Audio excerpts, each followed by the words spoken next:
Fuck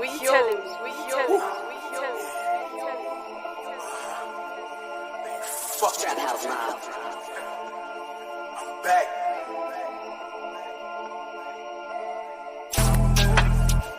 To the top, I'ma make it. Niggas just can't take it. To the top, I'ma make it. To the top, I'ma make it. To the top, I'ma make it. To the top, I'ma make it. Yes, sir. Yo. We back. Win is a win is a win is a win is a win is a win. A win is a win. Great win. We just seen the Eastern Conference just shook up. You know what I'm saying? Seeding is going all over the place. Bucks go to fourth. We going up. It's crazy. The East is getting crazy right now. Every team that we needed to lose tonight lost. Every team. Yes. Tonight was something finally went our way. Imagine that. For the first time this year, we've had a perfect night. Wow. We still have to see it. Yes, something finally went our way. Yeah. We finally were able to have a nice thing. Finally. Yeah. You know what it is. It's Nest Kingdom. Make sure you guys hit that like button. Kyrie 42. We're going to talk about Kyrie's big night. We're going to talk about the East right now. The East is getting crazy. And we got a game tomorrow. And we're going to talk about the team going forward. So those are the three topics for tonight. Let me shout out the chat. What's goody? People Hernandez, hey, what's up? Brandon Batts, hey, Brandon Batts. Ooh, AMB, what's good? AMB, Mellow Riley TV, JJ. Your mic's doing it again, damn. Oh, it's going off again? Yeah. Damn. It don't like you. Nursing student, what's good? Imayo, what's up? Kusanaji, what's up? And not to be an interrupter, bro, but it's really bad today. I don't know. It's like, I don't know. All right, let me come back. We'll wait to get it started. We'll just kind of have general conversation and let you do your thing. But man. Hey, a win. I will say this: a win is definitely needed, and we finally got some help with the rest of the league in the middle of one of the tightest play-in races I've seen. I mean. Has there been one that's been tighter than this? A play-in race? Yeah, so far because it is new. Like the play-in it was last year. I think last year was it this bad too. Last year, because I mean it's pretty. Let me pull up the standings. No, I don't think it was this close last year. I'm not even gonna lie. Like the teams last year, the teams in the play-in last year weren't even that good either. Yeah, no, it wasn't this close. I know it hasn't updated. Well, no, it hasn't. It still has us in 10th, but I have a feeling it takes a while to update. We'll be Charlotte lost, right? We're eighth. Yeah, Charlotte and Atlanta lost. Yeah, I think we're tied with Atlanta in terms of like just in terms of like the standings, but we have the tiebreaker, so we're eighth. So the Bulls lost. No, the Bulls are losing to the Bucks. Let's see. Yeah. Bulls don't even matter. They're not. They clinched the playoffs. Cleveland lost. Atlanta lost. And who else? The Charlotte lost. So we got all the teams that are in the play-in all lost. Pretty much every team above us. Every team above us in the play-in lost. Literally every team. We should be the 8th when everything updates. We should be the 8th. And technically, like we'll see how everything goes and plays out. But if we win out, we'll have the 7th seed. Yeah. Who we play next game? We play the Knicks tomorrow. The Knicks tomorrow. Back to back. That's a blowout. I'm not, bro, dude. I can't even. I don't know why. That's like the one game I'm not confident in us win. Confident in terms of like full. Like I'm not 100% that we're gonna win. You're coming off a back-to-back, and I feel like the Knicks will still be scrappy and still have something to play for. I am not claiming blowout victory on any of the remaining games this season, just because of how things have been going. I'm not. Yeah, I can't. Like, I have to literally go game by game. Which is why we'll get into Chubbs' protesting, and I understand why. Like, I can't take anything for granted or even have, like, any crazy expectations. Like, it's literally got to be a game-by-game basis of about, like, it just – I can't.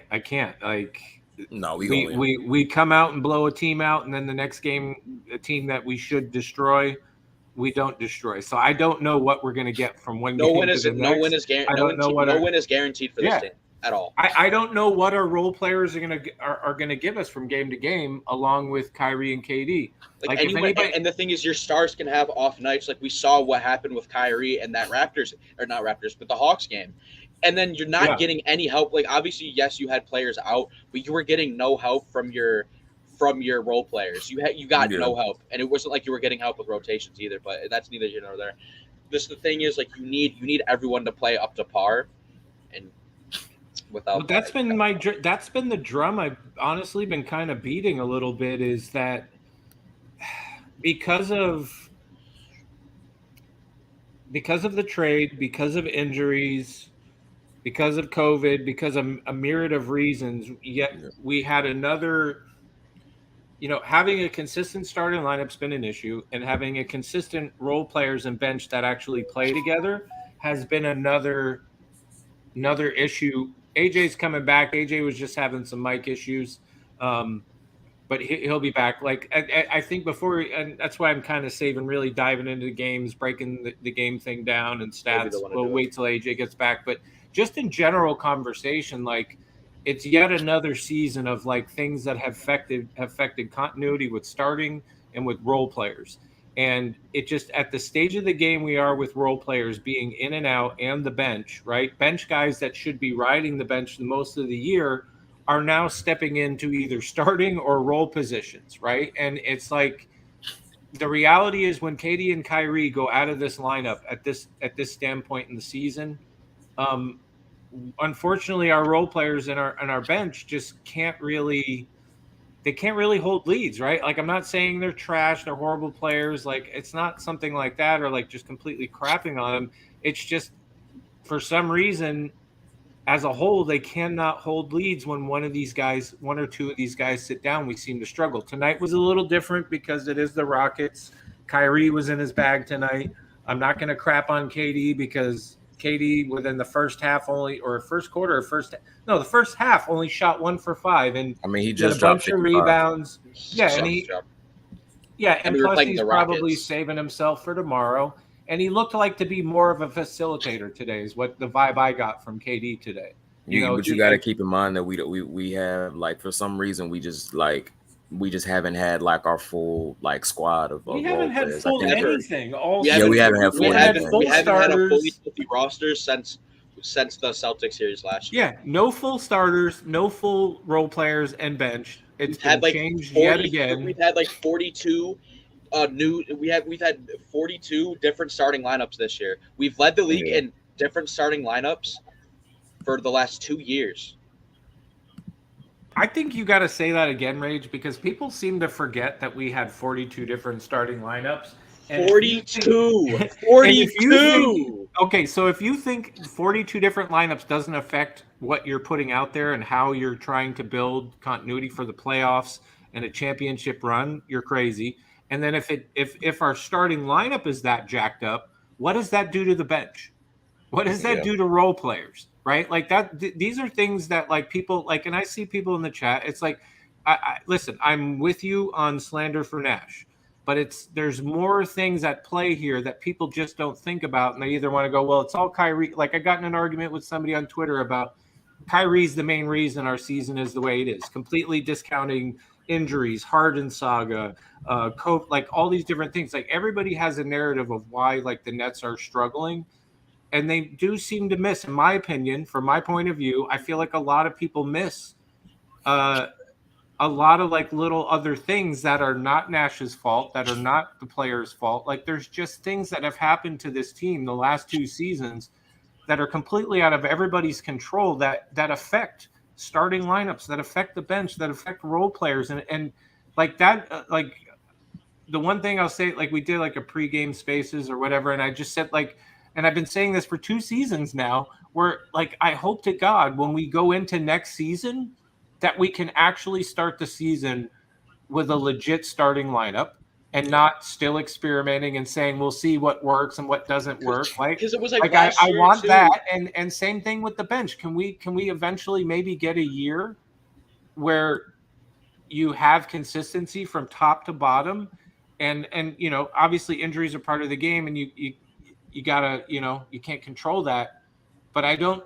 That's the one thing this team desperately needs is it needs continuity. It needs consistency. A system too. Yeah, like it a needs system. We just play ISO ball. Like, and we need like an identity. We have no identity. There's no identity for this team. You're just running ISO ball. It's not like you have. It's not like as an identity. You're the defensive. It's bad, bro. Like there's nothing. There's nothing like we don't do anything that teams like really have to. Shout out to Gerald, who jumped for joy when you saw that JJ was not playing tonight. Yo, I jumped even more for joy that Twitter was like a collective yes. Like Twitter. Nash said today that he is not sure if James Johnson plays tomorrow.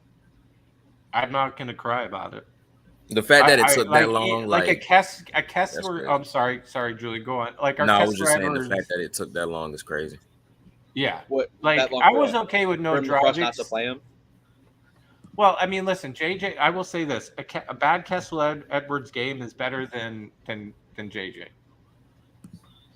Yeah. It just I can't do it. You know, JJ has a non-COVID illness, bro. Bruce Brown knew what he was doing.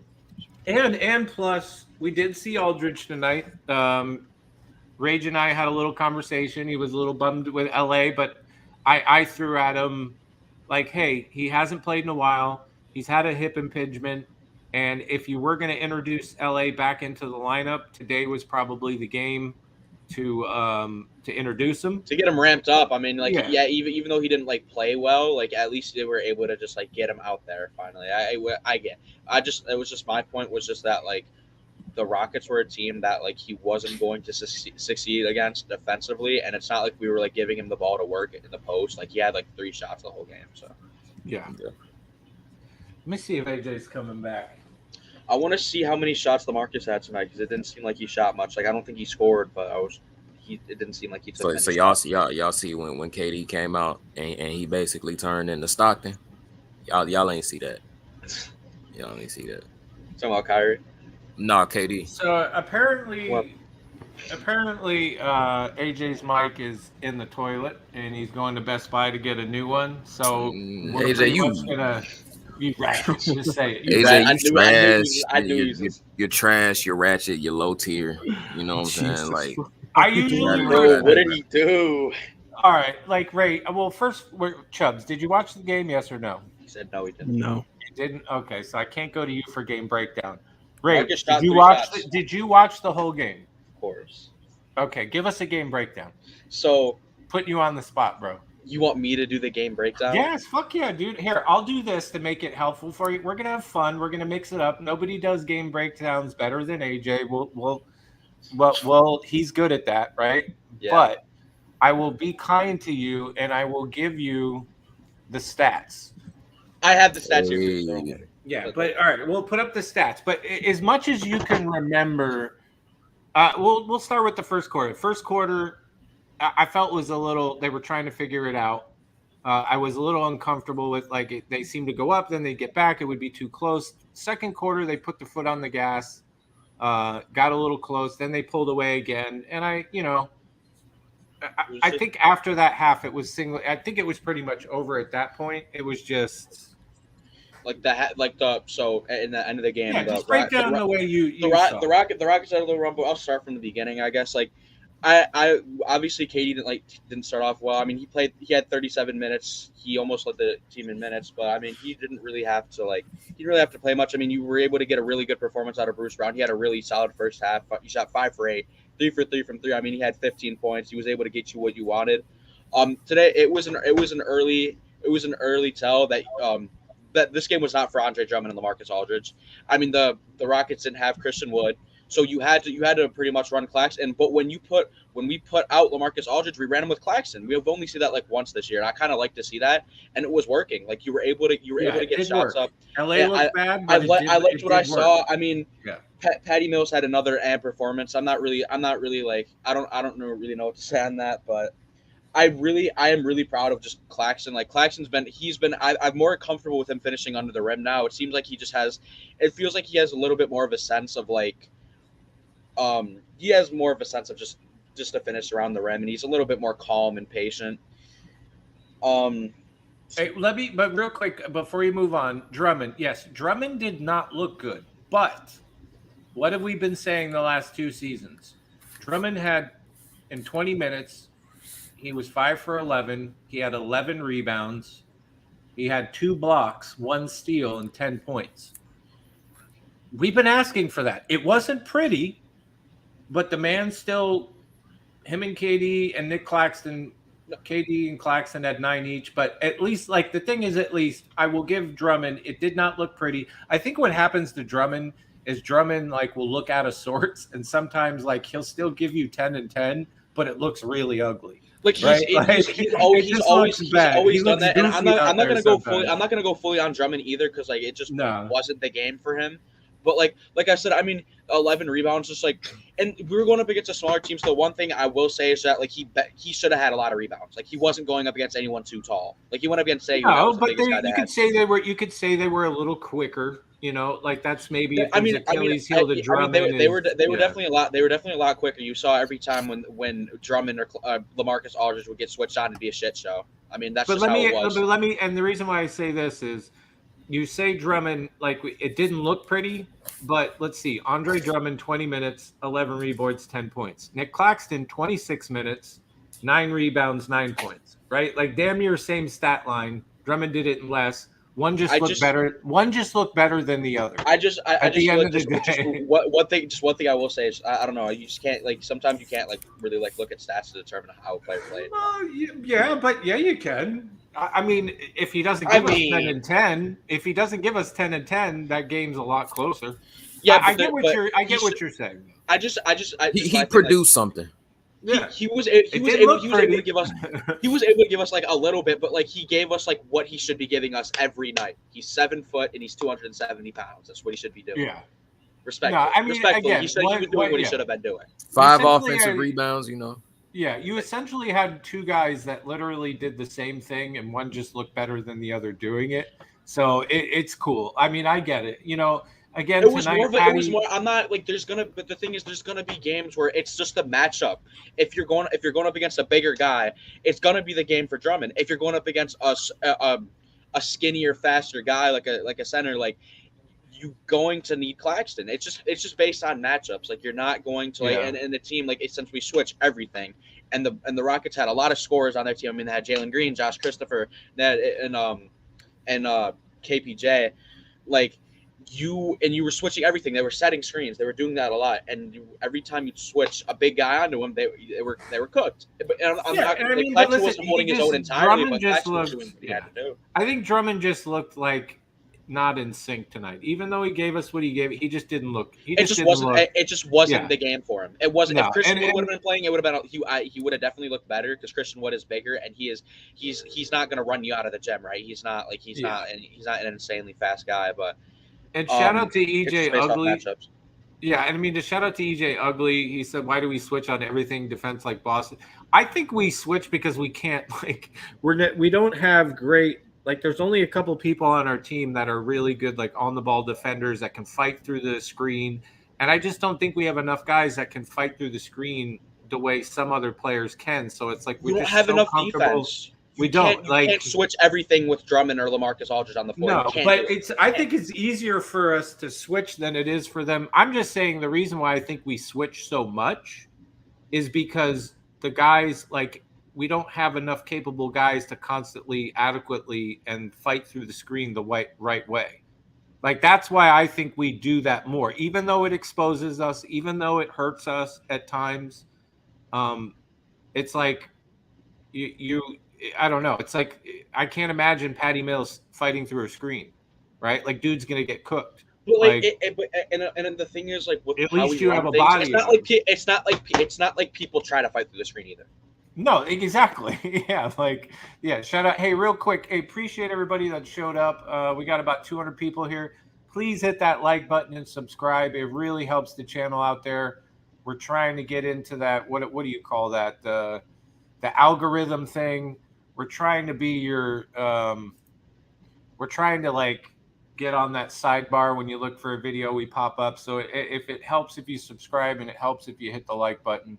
So please help us out. Julian, I take it you watched the game tonight and you saw your Kyrie, your man. Have a great game.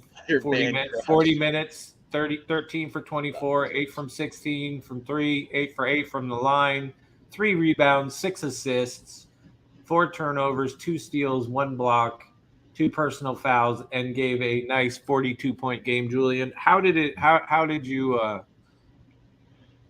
did you just like watch him the whole game and not look at anything else? Like, what happened? And his mic is muted. And then Julian is gone. He's gone. There he goes. Just like the Nets this year, our stream is like we're not full strength. We don't have our starters. Our role players are either protesting. Player, like Chubbs is not like getting the equivalent of not getting Kyrie right now. Kyrie is here. He's in our voice. Julian is out right now. Yeah. I really am Kyrie. Yeah, you are Kyrie right now. Yeah. If you all don't know, I am Kyrie in this situation. If you all don't know, today, Chubbs, my man, my brother from another mother, dropped a tweet today stating, "I have decided to protest watching the rest of the regular season due to having no confidence in this team after the 2 shit show performances that are just not worth my time right now. I will leave the burden to my co-hosts."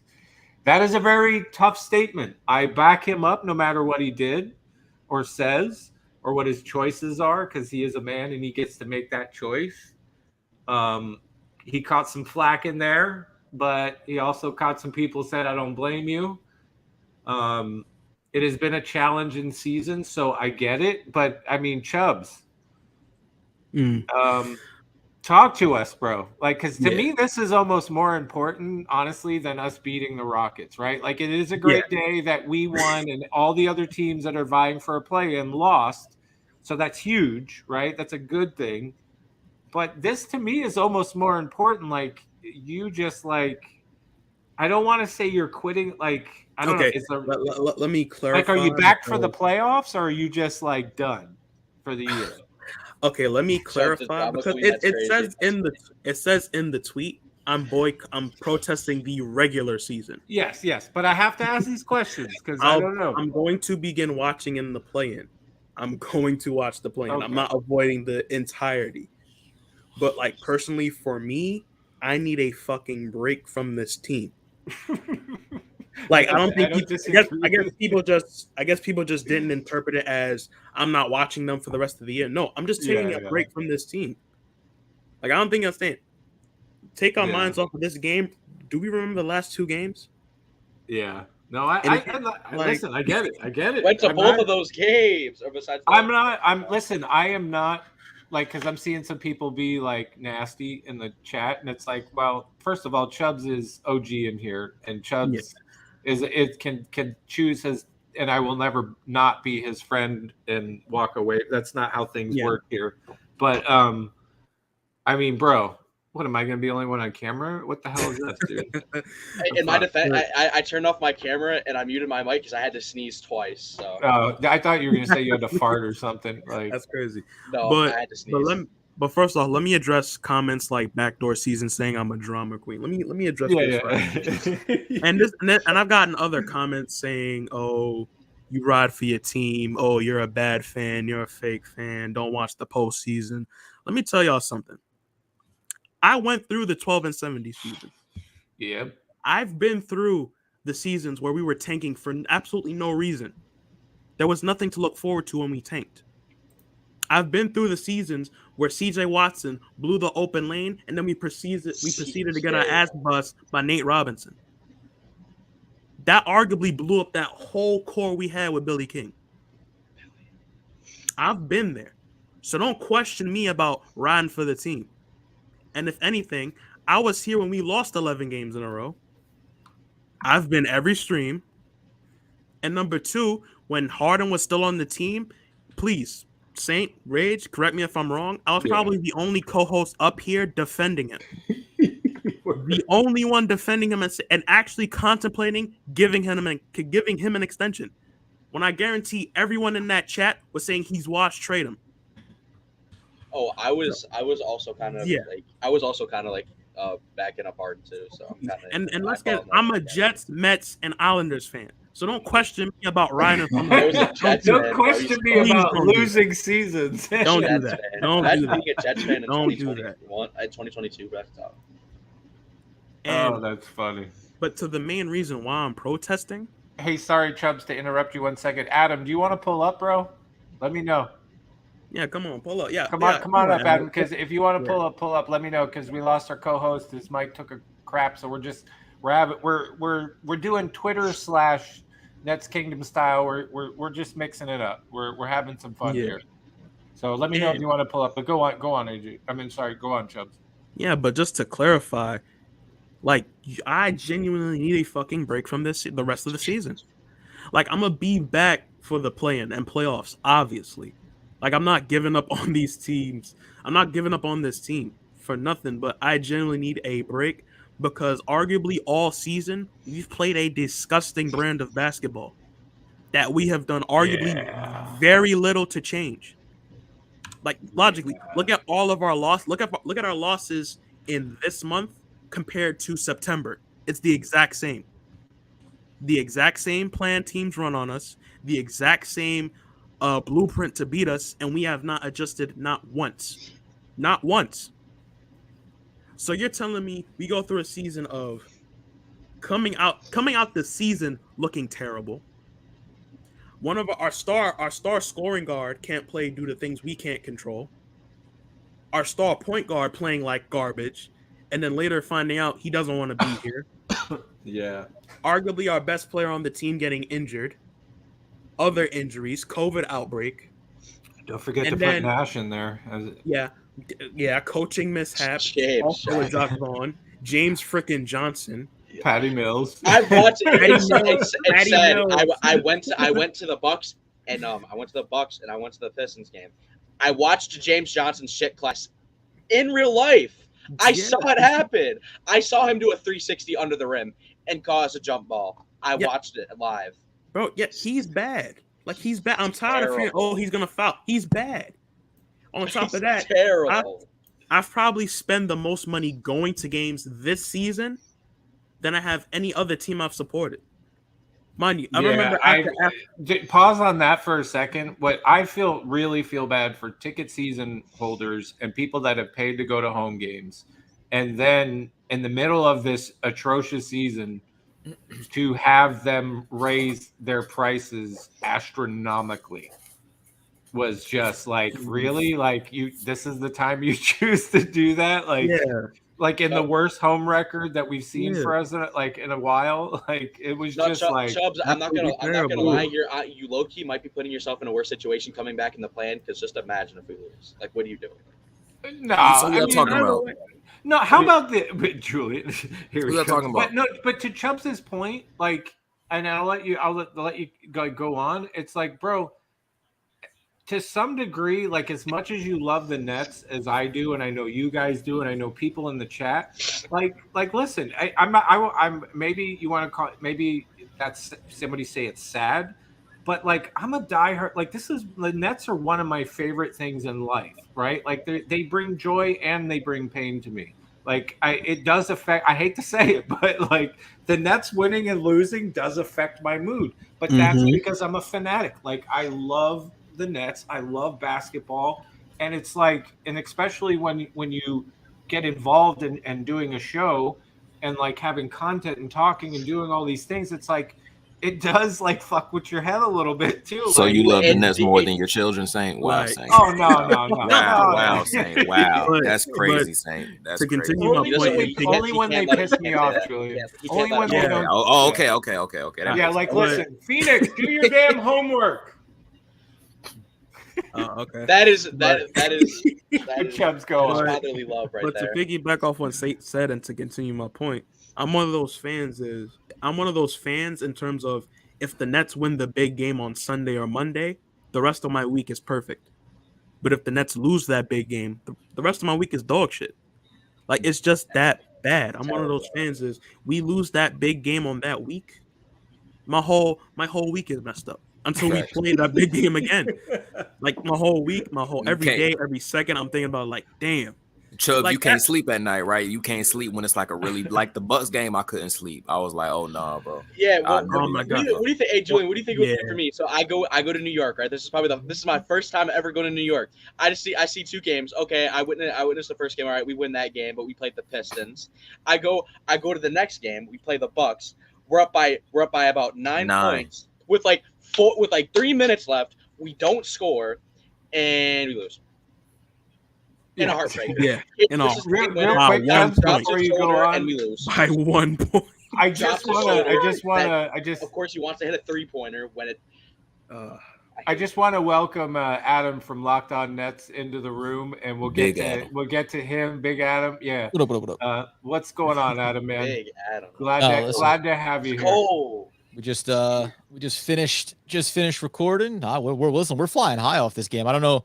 I walked into the back end of this conversation. Okay. I don't know where. Okay, what happened? The reason just, you for cycled through some things here. I got you. For backstory, like me and AJ's mic took a crap, so he's out the game right now, right? Like he pulled a hammy in the beginning of the stream, so he's out, and we just decided to free flow it. Me and Rage here broke it down. Like, I'm happy with the game. We won, and all the other teams in the play-in lost. So I'm happy. I was happy. Like, I was literally like, I'm not sure, like, obviously how tomorrow's gonna work out, but I was like, this is a good win. Like, I don't care what anyone says. I don't care who you face. Like, at the end of the day, you're facing an NBA team, and you're still in a position where you need to win every game. Every game is important. I don't care who you play. Yeah. And if you win those games, you're at least you're getting something there. Like, what if you, like, at least you're not losing this game. Like, after this game, like, you're winning this game. Like, at least last year we had to deal with us losing to bad teams. Like, yeah, we're maybe like we. Well, we still, to be fair though, Rage, we're still doing that this year. But it's, I mean, we haven't lost a horrible some team. major we reasons. Lost to the Pistons, Rockets, or Magic this year. But to get back on the Chubbs, Adam, today Chubbs put out. Chubbs was explaining because Chubbs just said, "Hey, I got to take a break." The rest that you were there. You. Oh yeah. I called you out, Chubbs. I'm sorry, man. Yeah. Chubbs. Adam went at Chubbs. I came at Chubbs. Well, I don't think Adam went at Chubbs. I think Chubbs knows Adam's just cool, and he's just. But he was throwing. Oh yeah, no, I'm not. Yeah. No. Chubbs knows it's all respect here. So Chubbs was explaining. So that's what you're walking in on. Chubbs is really explaining himself about his tweet, and then after Chubbs, we're gonna get back into some questions. Like, the chat's gonna get involved. We can talk about some more things about the game, player stuff, the look ahead for the rest of we're just kind of free flowing tonight. Like, we got off track, so we're gonna have fun one off topic thing just real quick, and I won't say anything else. Like, one off topic, it's not, dude. And in his last 4 games, James Harden has had the same amount of turnovers as shots made. Yeah. Oh, I saw that. Yeah, that's crazy. Yeah. That is a great. I did. You know who I tweeted that out to? Bad Guy, the guy that the 76ers fan on Twitter, and I'm like, damn, bro, make it make sense. But listen, and then I'll say this, and then we're gonna go back to Chubbs. Somebody said, Yankee. Yeah, it was a good win because we won. That's always a good thing. Yes. You need to win. I don't care if it's against a bad team or not, or it's Houston. You need to win. You need to win. Look at the position we're in. We're 10th. By us winning this game and everyone else losing, we're 8th now. Yeah, a win is a win. Okay, and it is a good win for us, especially when everybody else loses. So it makes that win that much sweeter. Chubbs, continue, and then we will break it open and dive into some other subjects. But Chubbs, please continue. Yeah, but to continue, the point is this year, like mind you, guys like Adam, Saint, Rage, you, AJ, got the people on Spaces, Cash, Jay from BK, Brandon, a whole bunch of other people. Yeah, everyone. We're all regular people outside of this Nets community. Like, we all have jobs, we all have classwork, we all have different shit to deal with. Like, this is like the first time I'm returning back to actual normal school life since 3 years now, and I'm a college sophomore now, or like damn near not sophomore, but finishing the second half of my freshman year in college now in person. Nice. So I've managed to balance both sides of this life full time pretty successfully. But the shit is just frustrating when your team is fucking losing. I don't think I understand. Throughout the week, I have to wake up at 6 a.m. to take a 3-hour commute to Queens. And then take that shit back to get in time to watch the game. And all year I've done that. The team has played bullshit ball damn near 80% of the season. So I decided to make the decision that pretty much there was a tweet that said, we already clinched the play-in. Fuck it. Let me take these 4 games off and put the Nets on the back burner for a minute. And concentrate on life.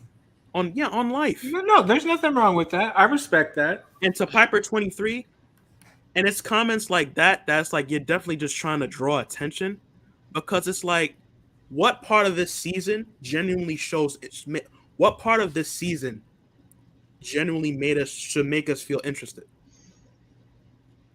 Think of the whole season. What do we genuinely feel interested in? What made this season interesting? Because let's be honest, everything interesting about this season was everything outside of us playing. Literally everything was outside forces, literally off-court antics. All the stuff off the court and all the stuff that somewhat draws attention is all bad stuff. It all isn't going our way. But I mean, it is listen, and I know and Adam is how do I say this? He is like an eternal optimist, right? Like, that's the one thing I do love about you, Adam, is that no matter what, you look for the bright side.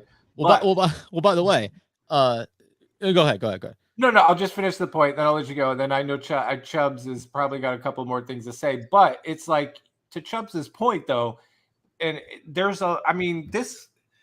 it has been frustrating, and to say that it like somebody can't be frustrated or pissed off or just kind of step back and say, yo, dude, like, I'm really like, I got other stuff to concentrate and I don't feel like spending the next 2 hours watching the team play the way they're playing or watching 35 minutes of James Johnson or whatever. Like, I can respect that. Like, he's not the only one that feels this way. You know what I'm saying? Like, so it's to that point. Like, I get you, Chubbs. Like, I guess that's my point. And mind you, I'm all for riding for your team, no matter what, thick and thin. I'm Nets till basically I die. I was Nets before KD and Kyrie came here, and I'm still gonna be a Nets fan after they leave. But you can't tell me, after going through an 11-game losing streak, losing Harden, because let's be honest, that hurt. That hurt. Like, granted, that hurt who? Honestly, he was a toxic asshole. But if you logically look at it, we gave up Jared Allen, Kessler Edwards, Spencer Dinwiddie. Oh my God! All that to get him, just for him to be a toxic bitch and leave. Yeah, no, that hurt. Yeah, that does. It did. It stings a little bit. Losing all these games, and when in reality, we all know fully healthy, we win that shit. Right. Yeah. And mind you, I was here for everything. I rarely missed the stream. I rarely missed the game. So, respectfully, to anybody that says to suck it up, kiss my ass.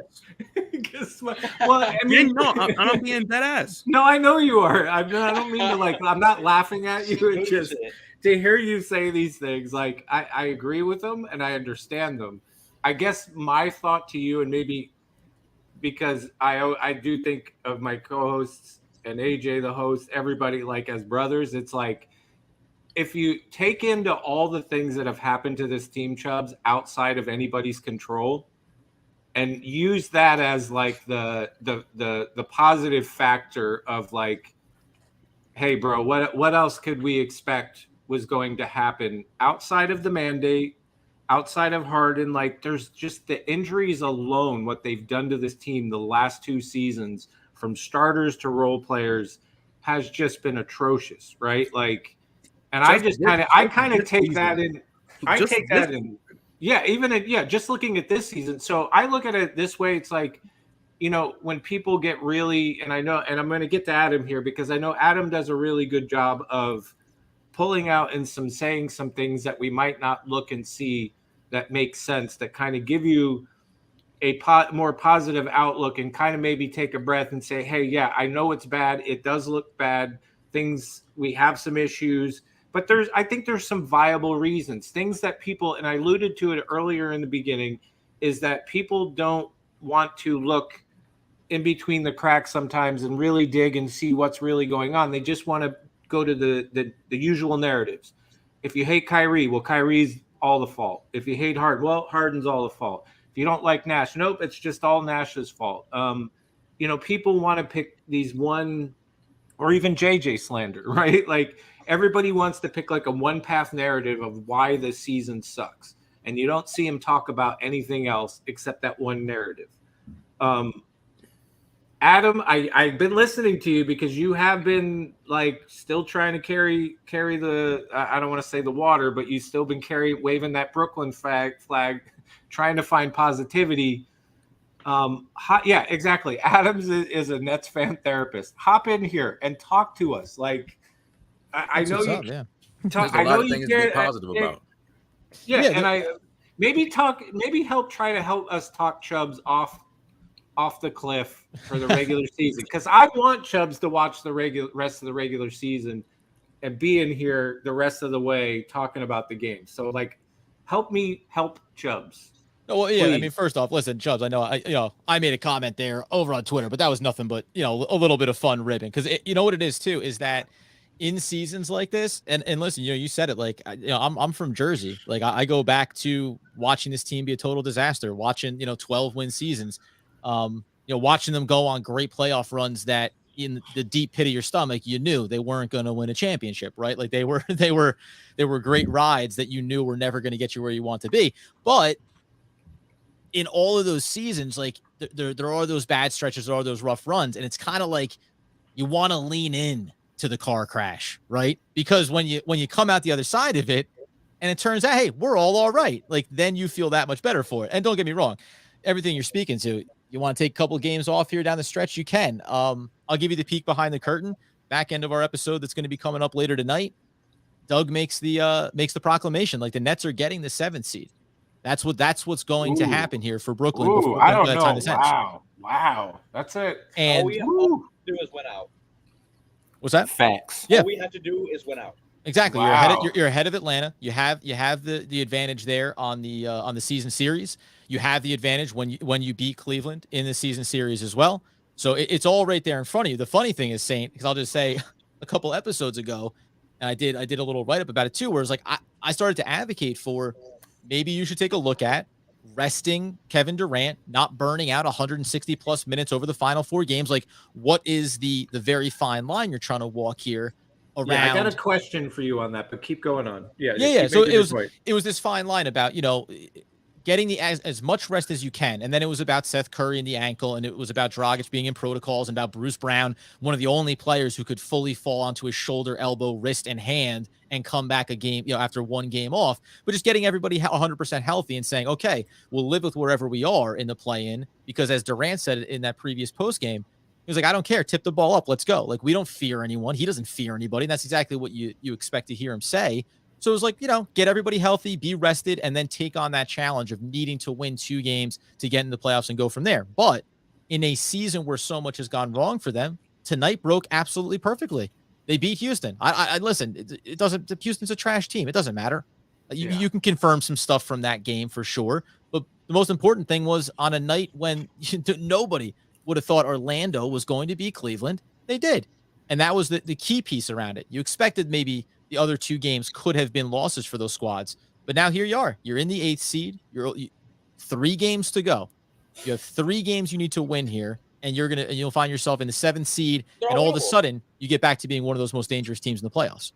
Yeah. Okay. So my question, and everything you just said to me was absolutely money, right? Like tonight for KD, it broke perfectly. He did not have to expend himself. He was able to continue to just be a facilitator. He did chip in when he had to. I think there was moments he knew he had to push it a little bit. But this is the only thing where I was slightly like, as much as I would love to give to rest KD, I'm not even going to say rest Kyrie because Kyrie's rested. But like, as much as I would love to rest KD, I just don't think we can afford to do that, if especially we're pushing for that 7th seed. Now, the only thing that we can hope for, in my opinion, is if we can have continued games like we had tonight, where KD does not have to, expend massive amounts of energy and playing damn near the full game. I will, that would be idea, because I look at the remaining schedule. We got what? We got Knicks, Cavs, Pacers. Arguably, Cavs is going to probably be the toughest game out of all 3 of those. So I just don't think we're in a position where resting KD is really going to be. It's just not going to happen, bro. Oh no, listen. I agree with you though, but there's no way. Like, we can't rest anybody right now, in my opinion, except some of the role players, because quite honestly, as much as I know that KD and Kyrie are the most valuable players on the team, I argue, and maybe my fellow hosts here and you, I've been pushing this. We go as far as our role players. And as much as KD is a GOAT and Kyrie is a GOAT out there, this team was built for 3 people, and we're still missing one. We go as far as our role players give what they give us. I'm more concerned about our role players' health and consistency than I am KD and Kyrie as far as rest and what they're going to bring. Yeah, for sure. No, for sure. I almost feel like taking your advice, but doing it for the bench. Like, let Kyrie and KD play, but the bench needs all the rest in the world. Like, well, there's a weird dynamic though. And the one thing, and again, this is how fluid the end of this season is for Brooklyn, right? You lose a game that you feel like you should have won. You don't get the break. Now it looks like you're locked into the 10th seed. So why put the pressure on them? Even inside of that, never advocated for Kyrie to rest, because arguably he needs to continue, and you saw it tonight, get his legs underneath him here, playing every single night. You're going to be in these 7-game series coming up. The tricky part with bench players and role players though is these are guys that you want them in their rhythm, right? It's far easier for Kyrie or Kevin Durant to turn this thing on, as opposed to, now, depending on who you look at, Seth Curry is about as automatic as you can be when he's on the floor, and Bruce Brown's game isn't really, predicated on rhythm. It's hustle, it's effort, it's all those things. But you saw tonight, the way Claxton is playing. You don't want to sit him down for 3 games. You want him riding the wave of confidence into the playoffs. Drummond struggled with some fouls tonight. He's a veteran. You're not as worried about him, but you want all your role players really playing at the highest and most confident they can be. You're hoping against all hope that Patty Mills can somehow find his shot here, because if not, he's going in on an all-time terrible drought since the All-Star break. I mean, the guy can't hit anything, right? So it's a little bit different when you talk about stars versus role players, because the confidence level can come and go with the supporting cast. Kevin Durant doesn't lose. Kyrie did not waver in his confidence over 3 games where he wasn't shooting great, right? These other guys, it can be an issue though. Chubbs, Rage, Julian, you got anything to hop in here and add? Just to piggyback off, like Kyrie literally shot 30, like he thought 30 some shots, literally missed 20 shots, just kept shooting the ball. Yep. Yeah. And that's who he is. is. 40. That's what he needs to 40. do. Yeah. And the thing is with role players, like, if anything, like, in my opinion, like, I don't even know. Like, I'm almost worried that we shouldn't sit Seth. Like, I don't know. Like, he's just that important. Well, yeah, and listen, they talked about it. If his ankle is good enough, and again, this is how quick it changes. If the other games, you assume Nets beat Houston tonight, you assumed that coming into it. But if the other games don't break the way they do, then you're talking about, well, Seth Curry's not going to play the rest of the season.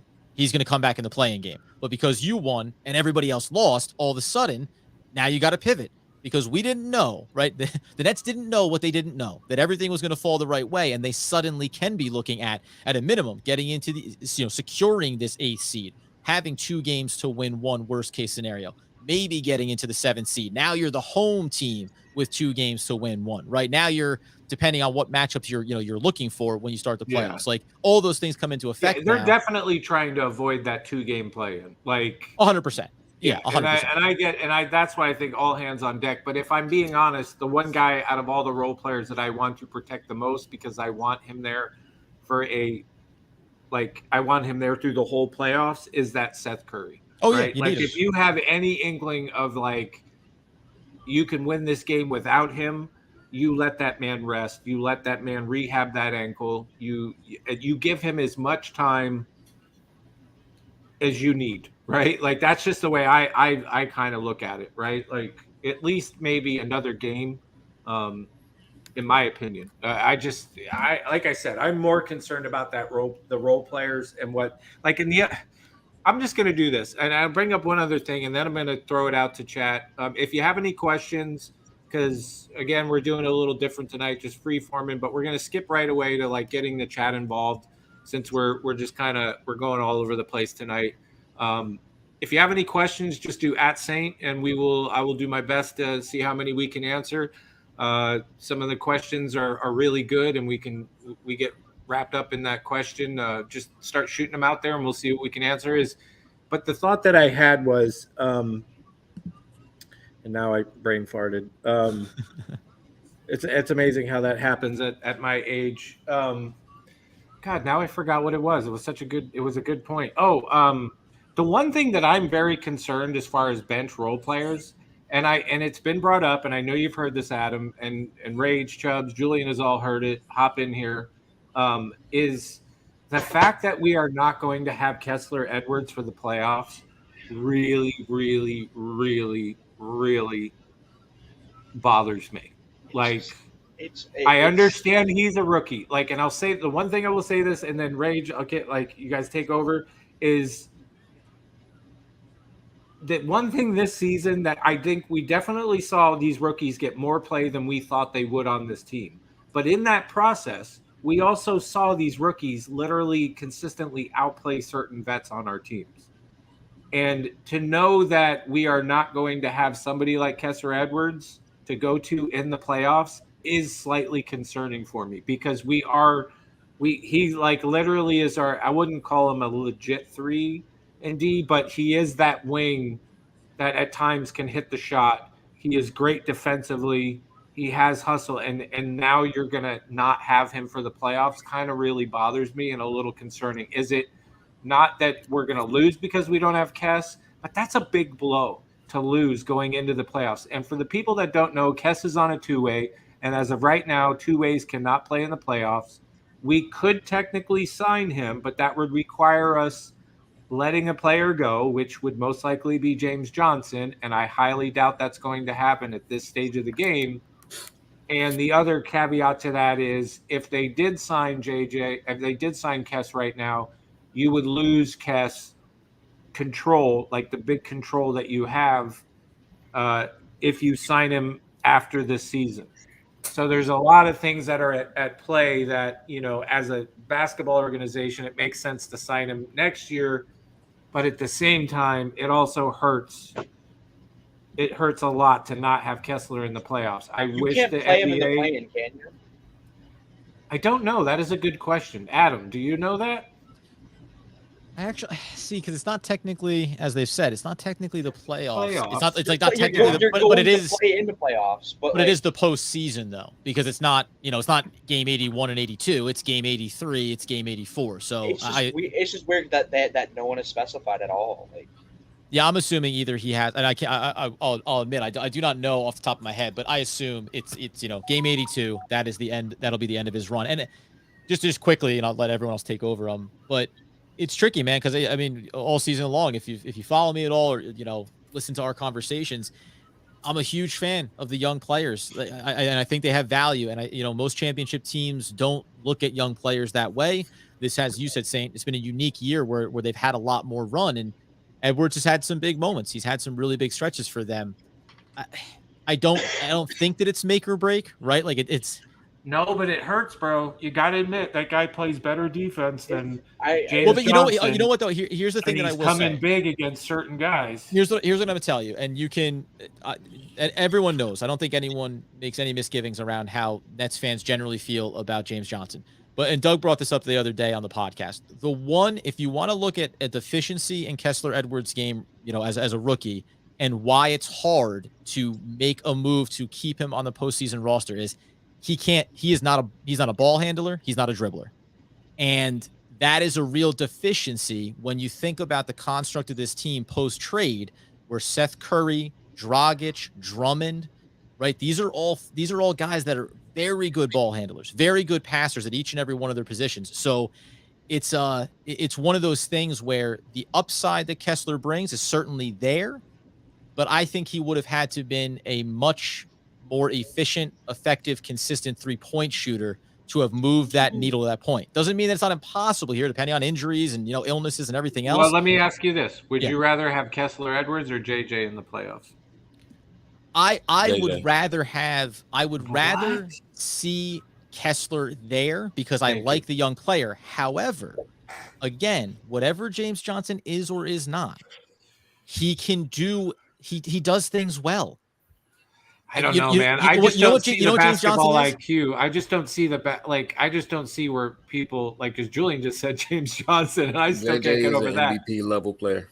Oh, you're okay. This is troll hour, but no, you know what it is. Again, dude has I've watched that guy repeatedly foul somebody when you don't need to foul him, and he doesn't realize we're in the bonus. And he fouls. He'll dribble the ball. Intentionally fouls. He'll dribble the ball for 10 seconds and then try to go for a layup and then turn the ball over. In a spin cycle. That's what concerns me in a tight situation. I have more trust in Kessler Edwards as a 4-year college player and being a rookie than I do James Johnson and some of his basketball IQ decisions. I have one point that I want to bring up and why I feel like missing him won't be too much of an issue if we make it that far to the playoffs.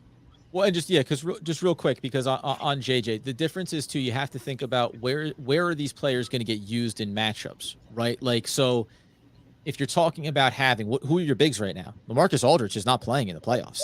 He's not going to be a part of.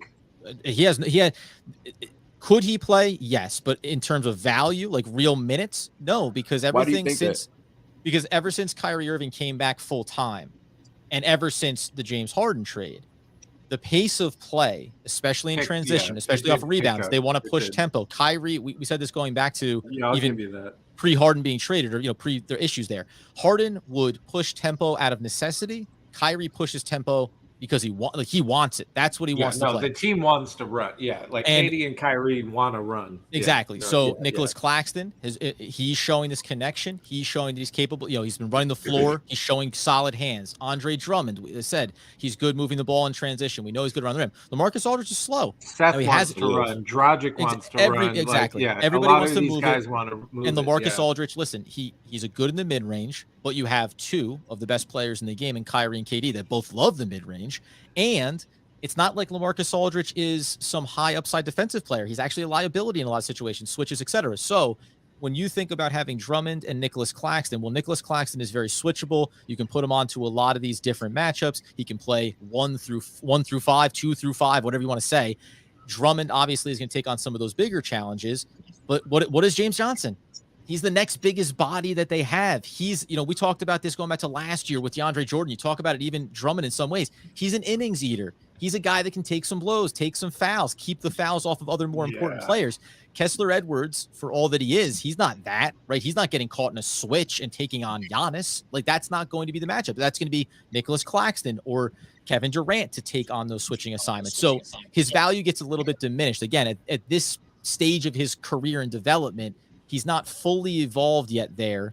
Again, facilitating, passing, ball handling, you need to be able to rely on him. You saw him make a clumsy rookie mistake in tonight's game, turning it over.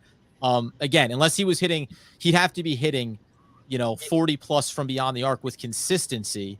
And ironically, the evolution of Bruce Brown since the All-Star break and since the trade also diminishes some of Kessler's value, because even though Bruce Brown is smaller, he's knocking down perimeter looks. We know what he does on the interior, and he's a defensive value.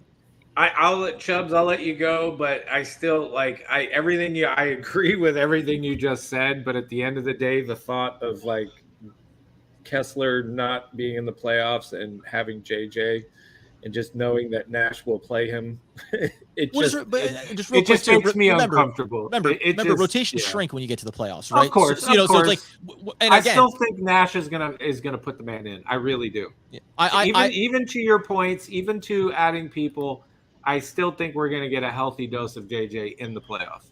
I just don't he's definitely not going to put Blake in as much. He's definitely not going to put LA in as much. There will be no Kessler Edwards. So it just like it screams that Nash is going to play this man. But Chubbs, you were going to make a point. I agree with everything with Adam, because here's the thing. I'm happy we won tonight, but I'm gonna be happy from a distance. Like I'm taking a break. Adam, we didn't convince him. For these 4 games, I'm taking a break. Yeah. And I don't see a problem with me wanting to take a break after everything that's happened this season. Like, I don't think we really need to talk about it. We're depending on the Hornets and the Cavaliers to lose for us to get a better position in the playoffs. Yeah, yep. That's bad. Like, I'm sorry, I can't. All optimism I've had over this season has gone out the window. Like, honest, it's gone. I've said a couple streams, I have no expectations. Like, well, maybe that's because I mean, I don't have expectations either, but I'm not. I guess like in Chubbs, I'm not coming at you in any way. I think there should be some more optimism, but I completely understand the frustration factor. My moment where you're having right now was after the James Harden trade, where it kind of like hit me like the dream that I had from the beginning of the season. It was like, yo, we're kind of starting over in the middle of the season. And then the KD injury, like that's when for me, my like kind of low for the season was like, yo, this is not like all hunky dory, and it's going to take quite a bit to turn the season around. And it's going to take a lot to try. I mean, because quite honestly, as much as I am optimistic for them staying in the play-in and getting in the playoffs, I am not so. I just definitely have zero expectations as far as winning a championship, because, I mean, you just look at what the Nets have had to go through, mid-season trade, you move on from 2 guys, then you bring in some other guys, and you're still dealing with an injury from like 2 injuries from the trade. Like there's still so many things. So that's where like I had my low point of like, yo, like I can't do this much. Like this is frustrating. And I was like a little bummed out for like a good week or 2. And then I just kind of was like, you know what? It is what it is. Like my expectations, like all the expectations that I had at the beginning of the season were gone. They were gone. And I think that's a fair thing to say. Well, let's go. Real quick, Chubbs. If you want to take like it's like I said, like I get where you're coming from. It's like you go through this entire season taking off. You know, well, I'm not on video. In air quotes, you'd see me. I'm doing air quotes. Taking off. You know, three or 4 games from watching the team before the playoffs. Like ultimately, is anything going to change as far as engaging with the team as the 10th seed, as the 9th, the 8th, the 7th? Like no, your approach to the playoffs and this team is going to be the same. But I'll take it the direction that Saint you just brought up, like expectations, because we're not gonna get into it until we get through the last 3 games over on the podcast. But like we had just talked about this the other week about like if you just got to play the 76ers in the first round and knock them out, that'd be the check mark. Boom, done. You satisfied me. Like with everything that's gone on, that would be satisfaction. Knock out James Harden and Joel Embiid in the first round, fine. But like really think about it. Okay, the Miami Heat, very well coached team. Do you fear though playing them with Kevin Durant and Kyrie Irving? And let's just assume we have Seth Curry help. The supporting cast is all there, right?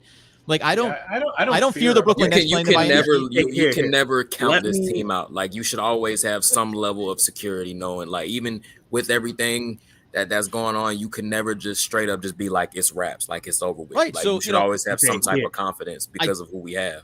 Okay. And I don't fear Miami. I don't fear Philadelphia over a 7-game series, right? I don't either. Boston actually is one of the more dynamic teams from a 7-game series standpoint. It's funny going from last year. But losing Williams, of course. That changed. Like I'm not scared. I was like low key. I was scared of the Celtics, and like I wouldn't say I was scared, but like had me concerned, like Celtics and the Bucks. Mm-hmm. But Chubbs, were you just gonna finish your point, Adam? I'm gonna clarify it because this is the last I'm gonna speak about it, and it's just gonna clarify everything.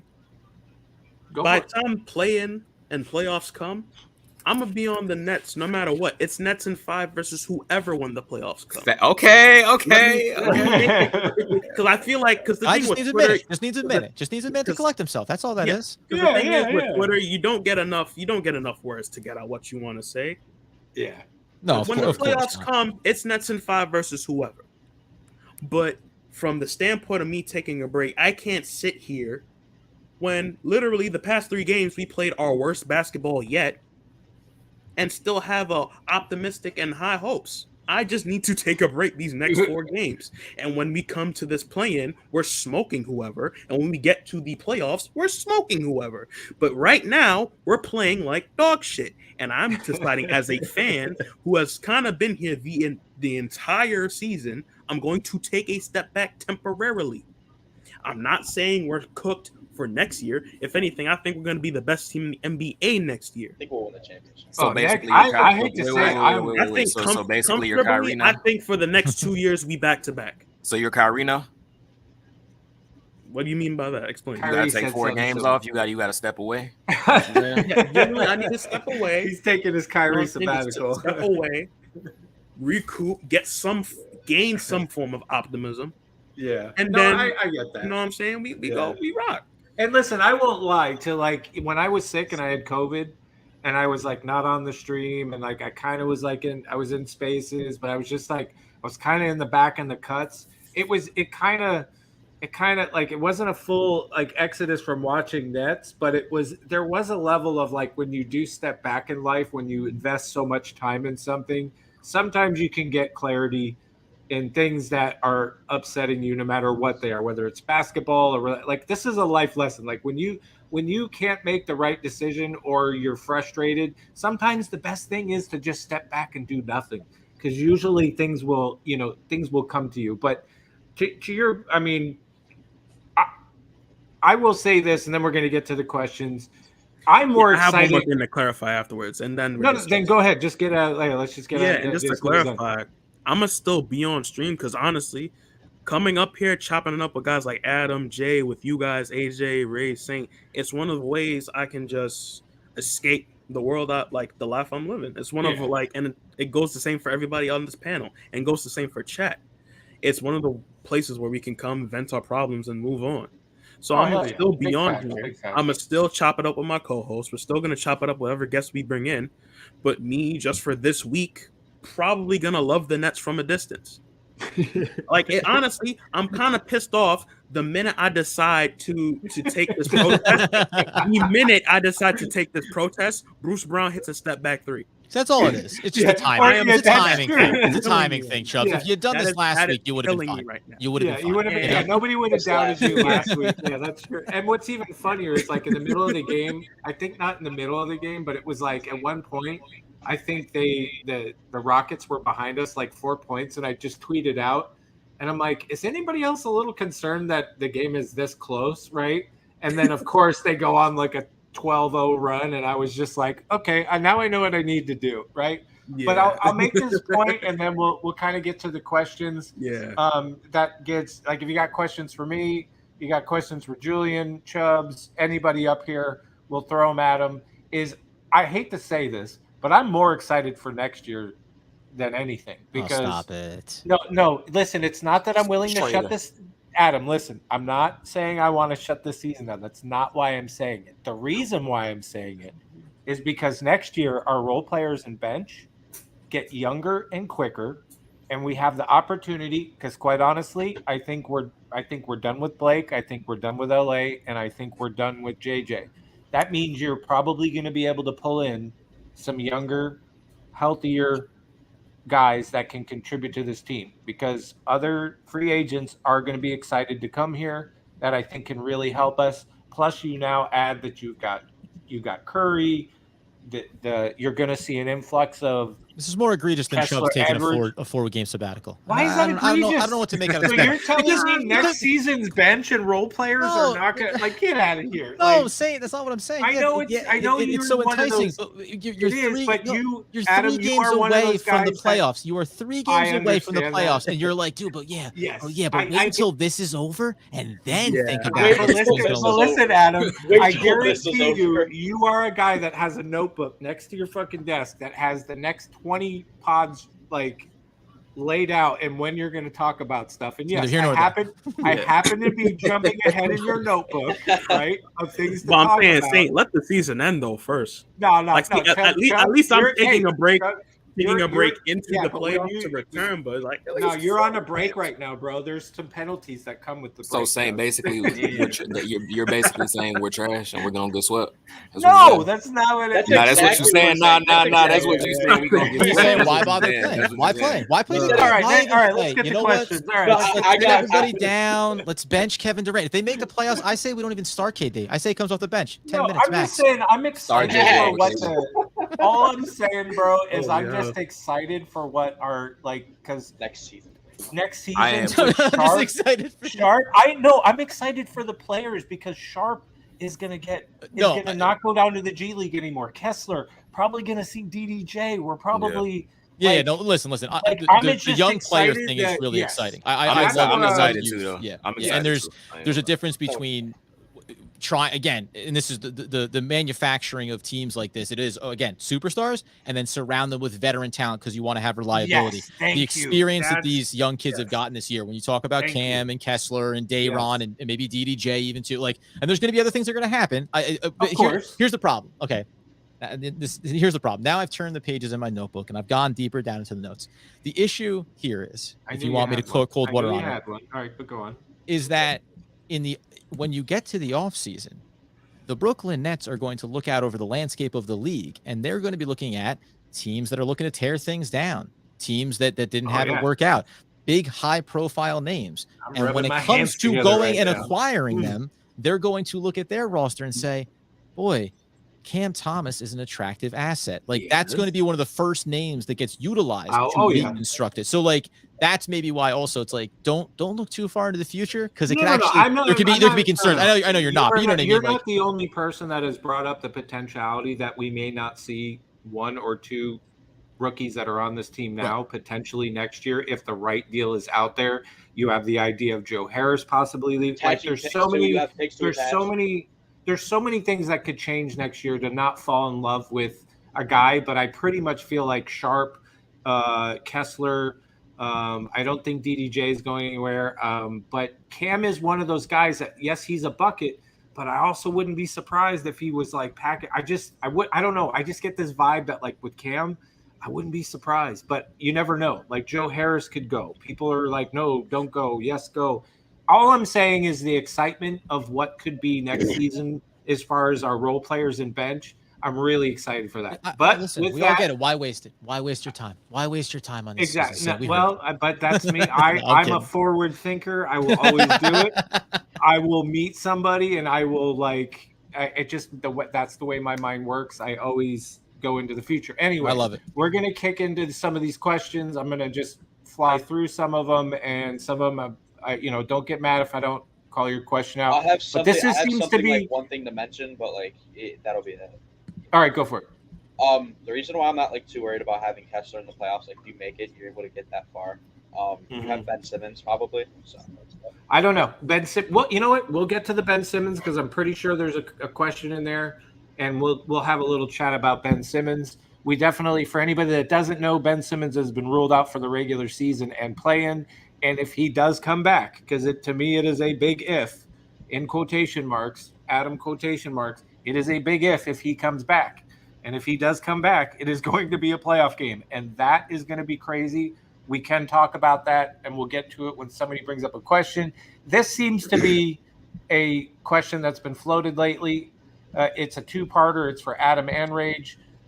First, we'll go to Rage. Rage, were you able to get a bacon, egg, and cheese or a chopped cheese when you were in New York? I was able to get a bacon, egg, and cheese, but not a chopped cheese. Did you skip the chopped cheese and you just went with the bacon, egg, and cheese? Is that what happened? Nah, we advise Rage to not do the chopped cheese. You were trying to kill Rage in New York when he visited. My life was on the line for that chopped cheese, so I didn't. I just decided to stay. All right, so bacon, egg, and cheese. All right. Okay, fair enough question. Adam, are you a bacon, egg, and cheese or a chopped cheese? Yeah, I'm a BEC, man. You gotta go. All right. Just classic. I just want that nice. See, I'm more, and being a guy from Jersey, I'm more of a Taylor ham, egg, and cheese on a Kaiser roll. Well, that's called pork roll, but that's all right. No, it's Taylor ham, but that's okay. God, this guy. We're from Jersey. Where are you in Jersey? Well, where are you we all know that South. I'm North, and that's the best Jersey. So I don't know about where. If you're from South, I feel sorry for you, unless you lived Unless you lived on the ocean. Where are you at up in New Jersey calling it Taylor Ham? Like, I don't even know what that's what my grandmother called it. That's all right, what well, listen, I'm sure your grandmother was a sweet woman, but she's out of her mind. I don't even know where we're. Wait, can I ask? Okay, since you two are from Jersey, can I ask? What? I've heard we get the ass of the Statue of Liberty. Yes, we do. We look at the ass of the Statue of Liberty. That ass isn't on my property, by the way. No, but you're over there in New York staring at my wife in the face. Yeah, exactly. But I've heard the joke. South Jersey is basically Philly. How do you? I don't know. I'm not from. I never spent a lot of time in South Jersey, so I'm not even gonna. All right, here's the thing, because I'm from. Let's see, I'm from the Jersey Shore area, right? So like Point Pleasant, I'm like right in the middle of the state, right? Lavallette, Chadwick. That's where I grew up going. So okay. So the funny thing is that if you're from North Jersey, right, you end up looking at like the shore as almost being South Jersey, but anything like below the mid 80s kind of on the Parkway, that all becomes South Jersey, Pine Barrens and stuff like that. And everything down there is far more associated with like Pennsylvania and Philly than anything else. But like I'm the Mason-Dixon line. I'm Ocean County and upward, where it was like, Yankees and Nets and it's Giants or Nets. Like it's not the Eagles and stuff like that. So South Jersey's trash. I guess that was that the question.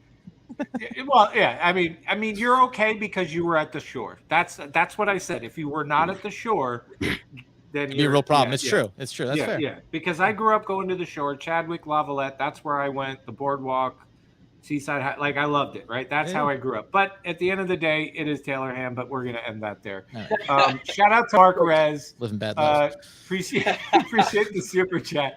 Until the Nets season is done and over officially, I'm riding high or low all the way to the end with the win it all in the playoffs. Playoffs is a different beast. Facts. Appreciate your super chat. I'm going to try and roll up about 12 pages to see if I can find where we left off, because I don't want to ignore these questions. I got a question. Is AJ I may have to just skip. Oh, okay. Here we go. Okay, I did find it. What's that, Rage? AJ coming back or what? No, AJ's done for the night. That's why we're doing this. We went free for all. We're letting Chubb's platform. We're letting Adams in here. We're having fun. We're gonna do questions. Why did he just randomly say I eat ass? What do you mean? I don't even know. I'm not there yet in the chat. What do you mean? Why would you just say that? Now it's too early for that. Okay. Now I've heard the people that call it Taylor Ham also eat ass, but I don't know. No, that's crazy. But that's a North Jersey thing. Only one time. Okay, moving on. All right. Only one time. So. Okay, so Cypher, should Nash be fired in the offseason?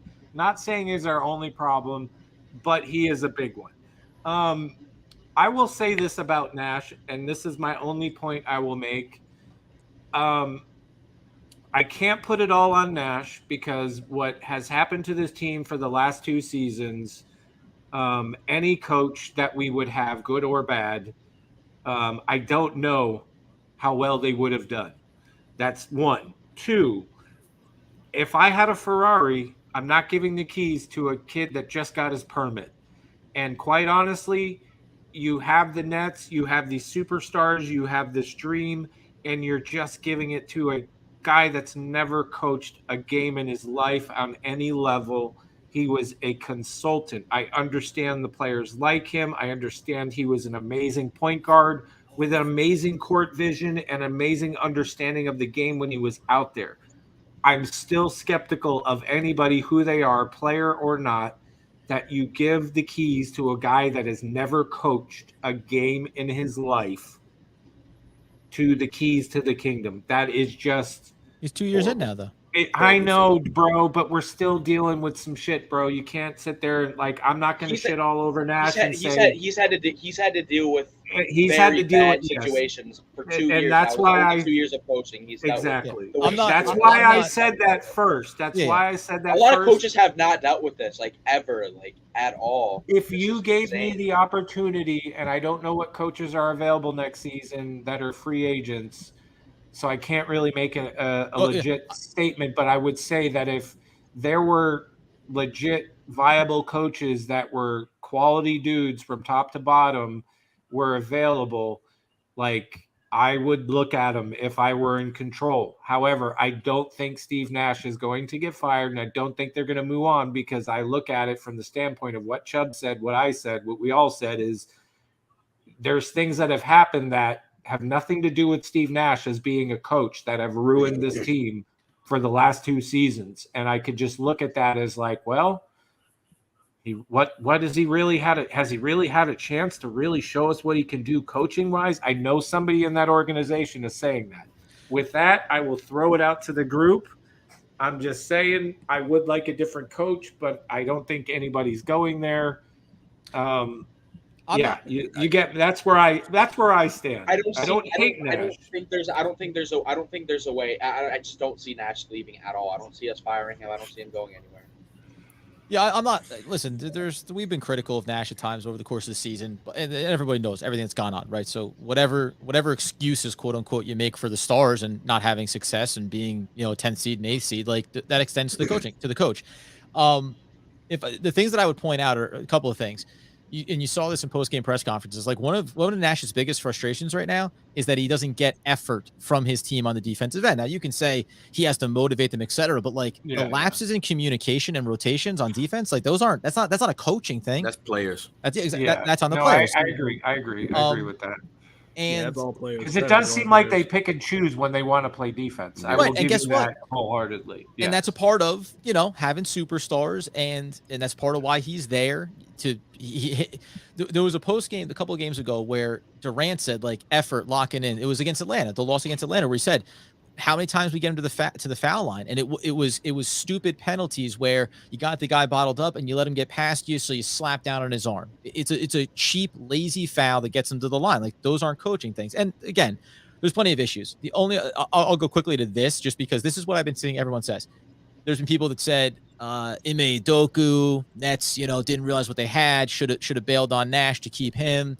I've heard people say that they should be bringing back Mike D'Antoni to take it over. Oh God! I've heard people saying that Mark Jackson needs to get brought in the door. Like, so, and to your point, Saint, like, you can, and guess what? Doc Rivers is in hot water in Philly now. If he got fired, like, you look out across the landscape of head coaches. There, unfortunately, it's like if I'm going to judge Steve Nash on the past 2 years, then I have to judge Kevin Durant and Kyrie Irving and every other high profile player on this team and be like, well, then you're all failures. And give them the same litany. I mean, and to your point, I agree. Well, quite honestly, some people don't agree with this. Like KD, I got nothing bad to say about KD. The only thing I can find in 2 years that I can say, KD, I wish you would do different, is just the lazy passes that turn into turnovers.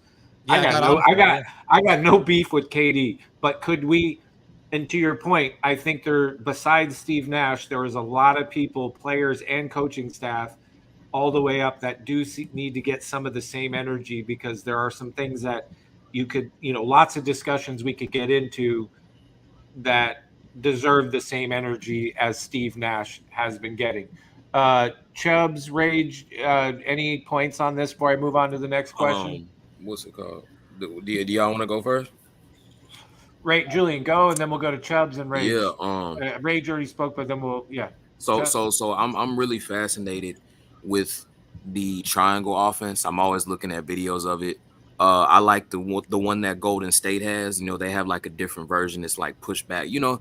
And out of all the systems probably in history, I really like the triangle from the 96 Bulls and the Bulls in general.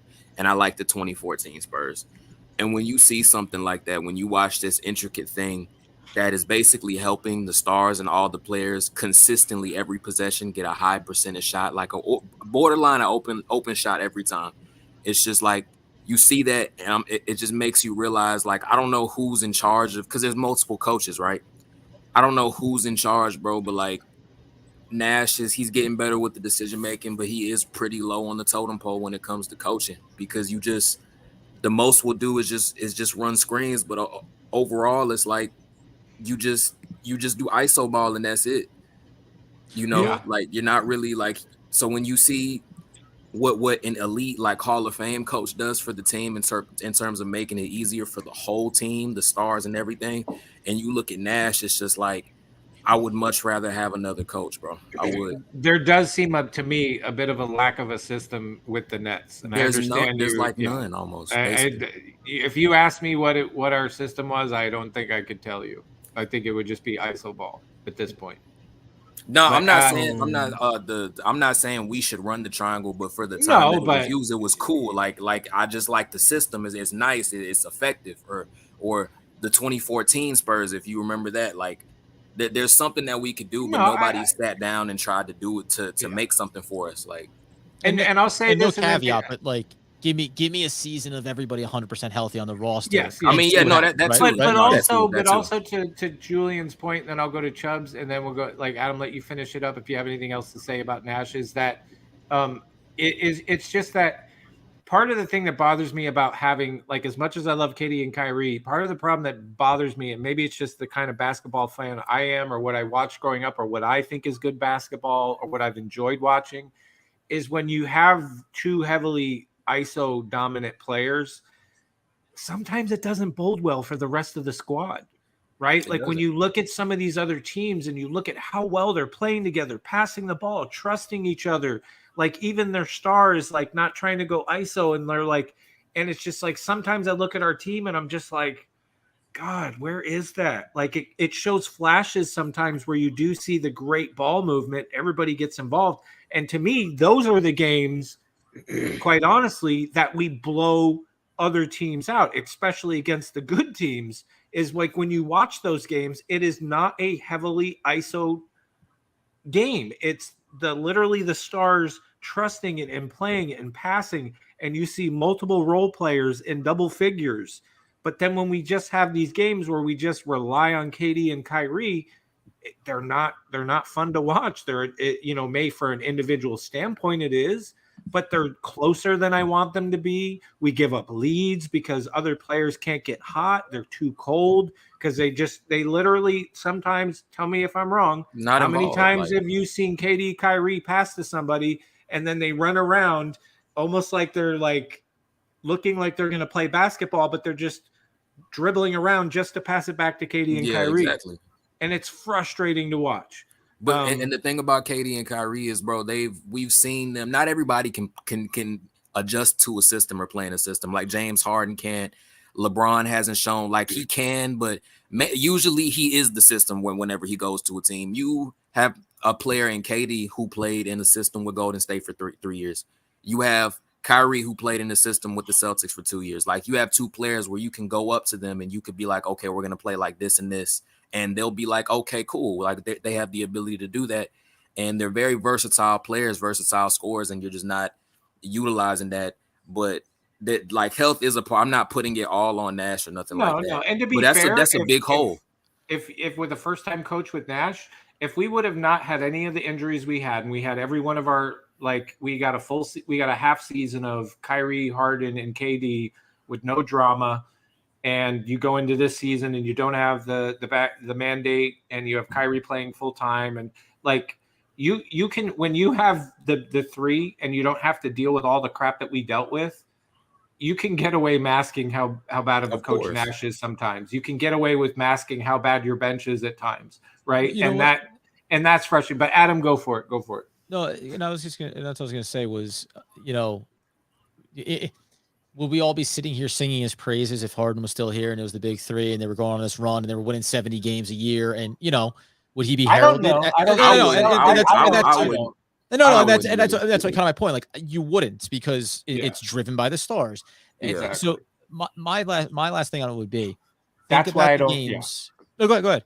No, I would say that's why I don't. That is the main reason, because when you have a three-star team like that, everything else around that team is usually not the best of what it could be, and it's fragile. And the second one of those stars goes down, everything else gets exposed and brought to the forefront, and you don't have the coaching, you don't have the strong coaching to rely on, and you have some subpar guys that are on the bench, and it exposes you and it makes you look very bad. That's how I view it. Like, I could be wrong. Maybe somebody can tell me in the chat, but that's where for me, especially from a coaching standpoint, it's like, bro, well, here's my 2 points. Trusting a whole lot in that. If if you've liked seeing the development of Cam Thomas, Kessler Edwards, Day'Ron Sharpe, DDJ, if you've liked the way they've looked, that's where you credit a head coach, because those are young players that are developing, like they're learning, right? Like they're not established stars like Kevin Durant, where they dictate terms. We're going to play, our style of game. The other thing that I would say is look at post trade. Steve Nash was brought in because he's a player's guy. He's going to be on the side of Kevin Durant, Kyrie Irving, James Harden. Okay. Then they make the trade. Now you bring in Andre Drummond, you bring in Seth Curry, you get Dragic, who we all know Steve Nash is the one that got him there.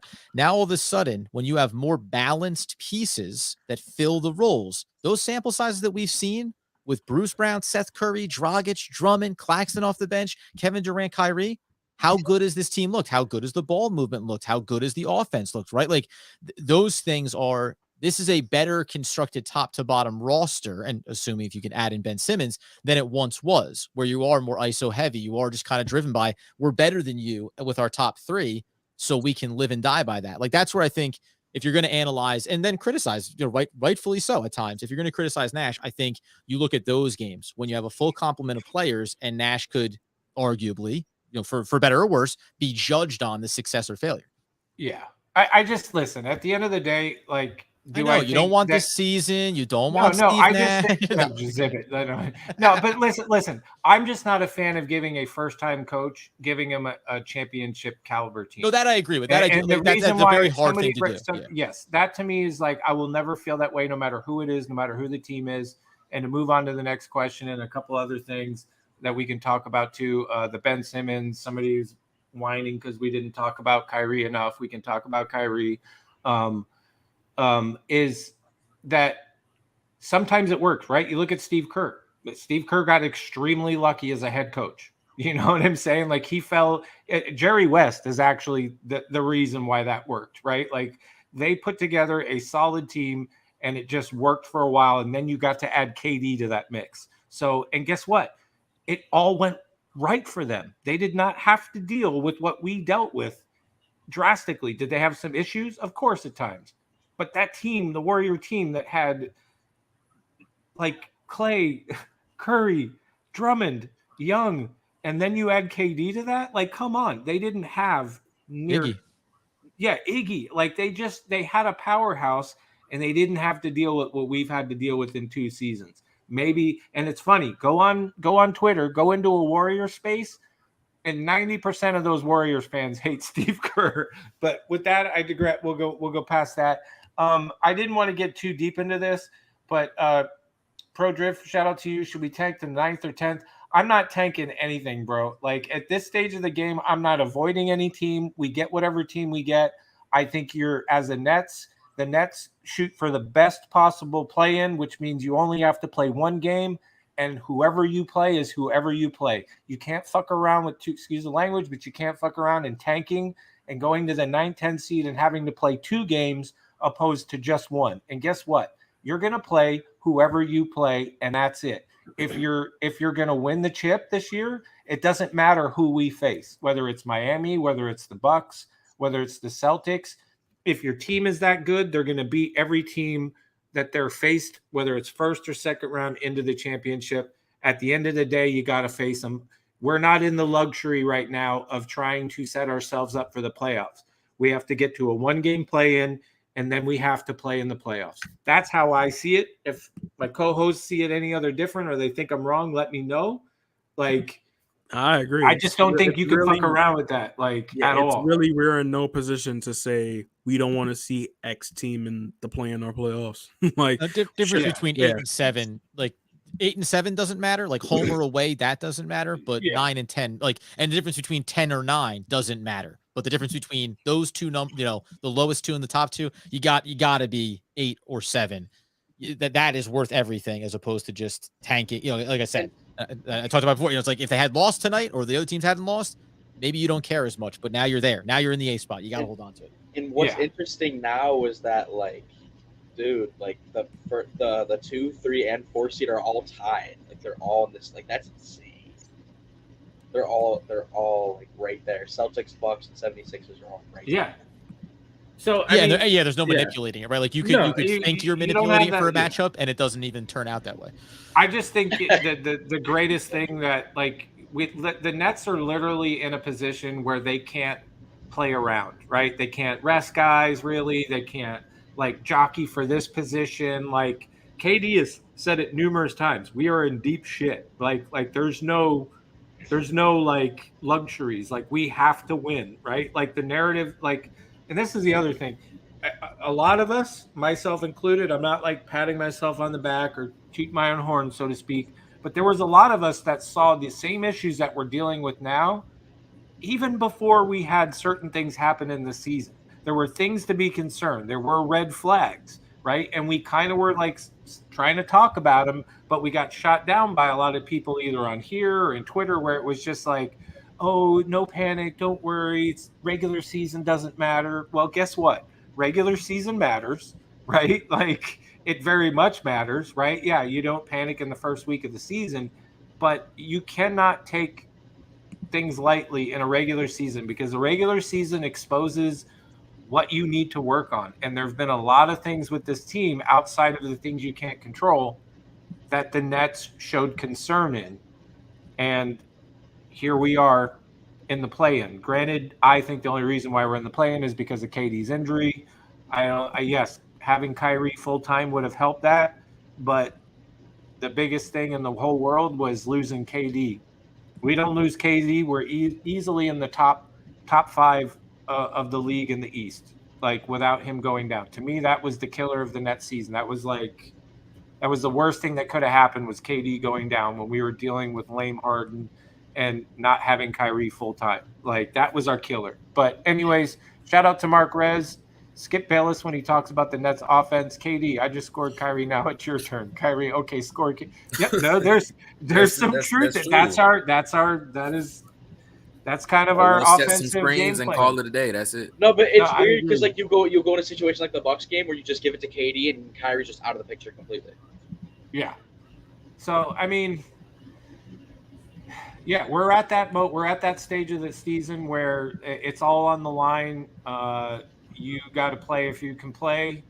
No offense, I don't care about time limits. I agree with Adam that I just don't think we have the luxury to really play the rest game.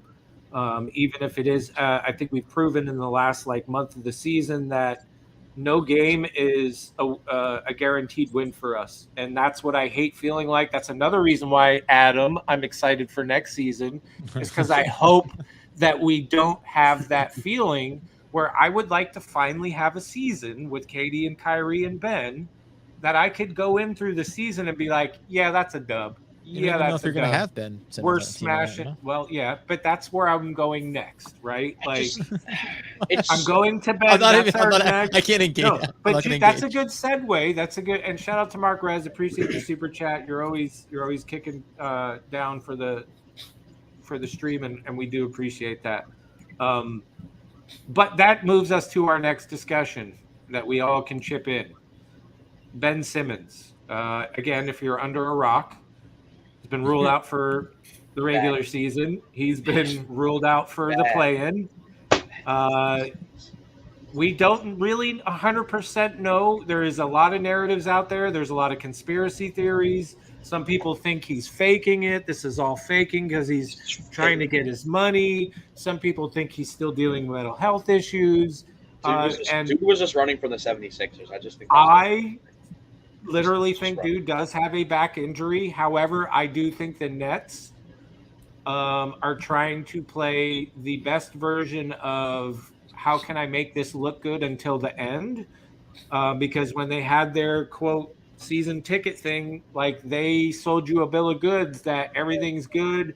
Ben's here. We still got championship on our mind.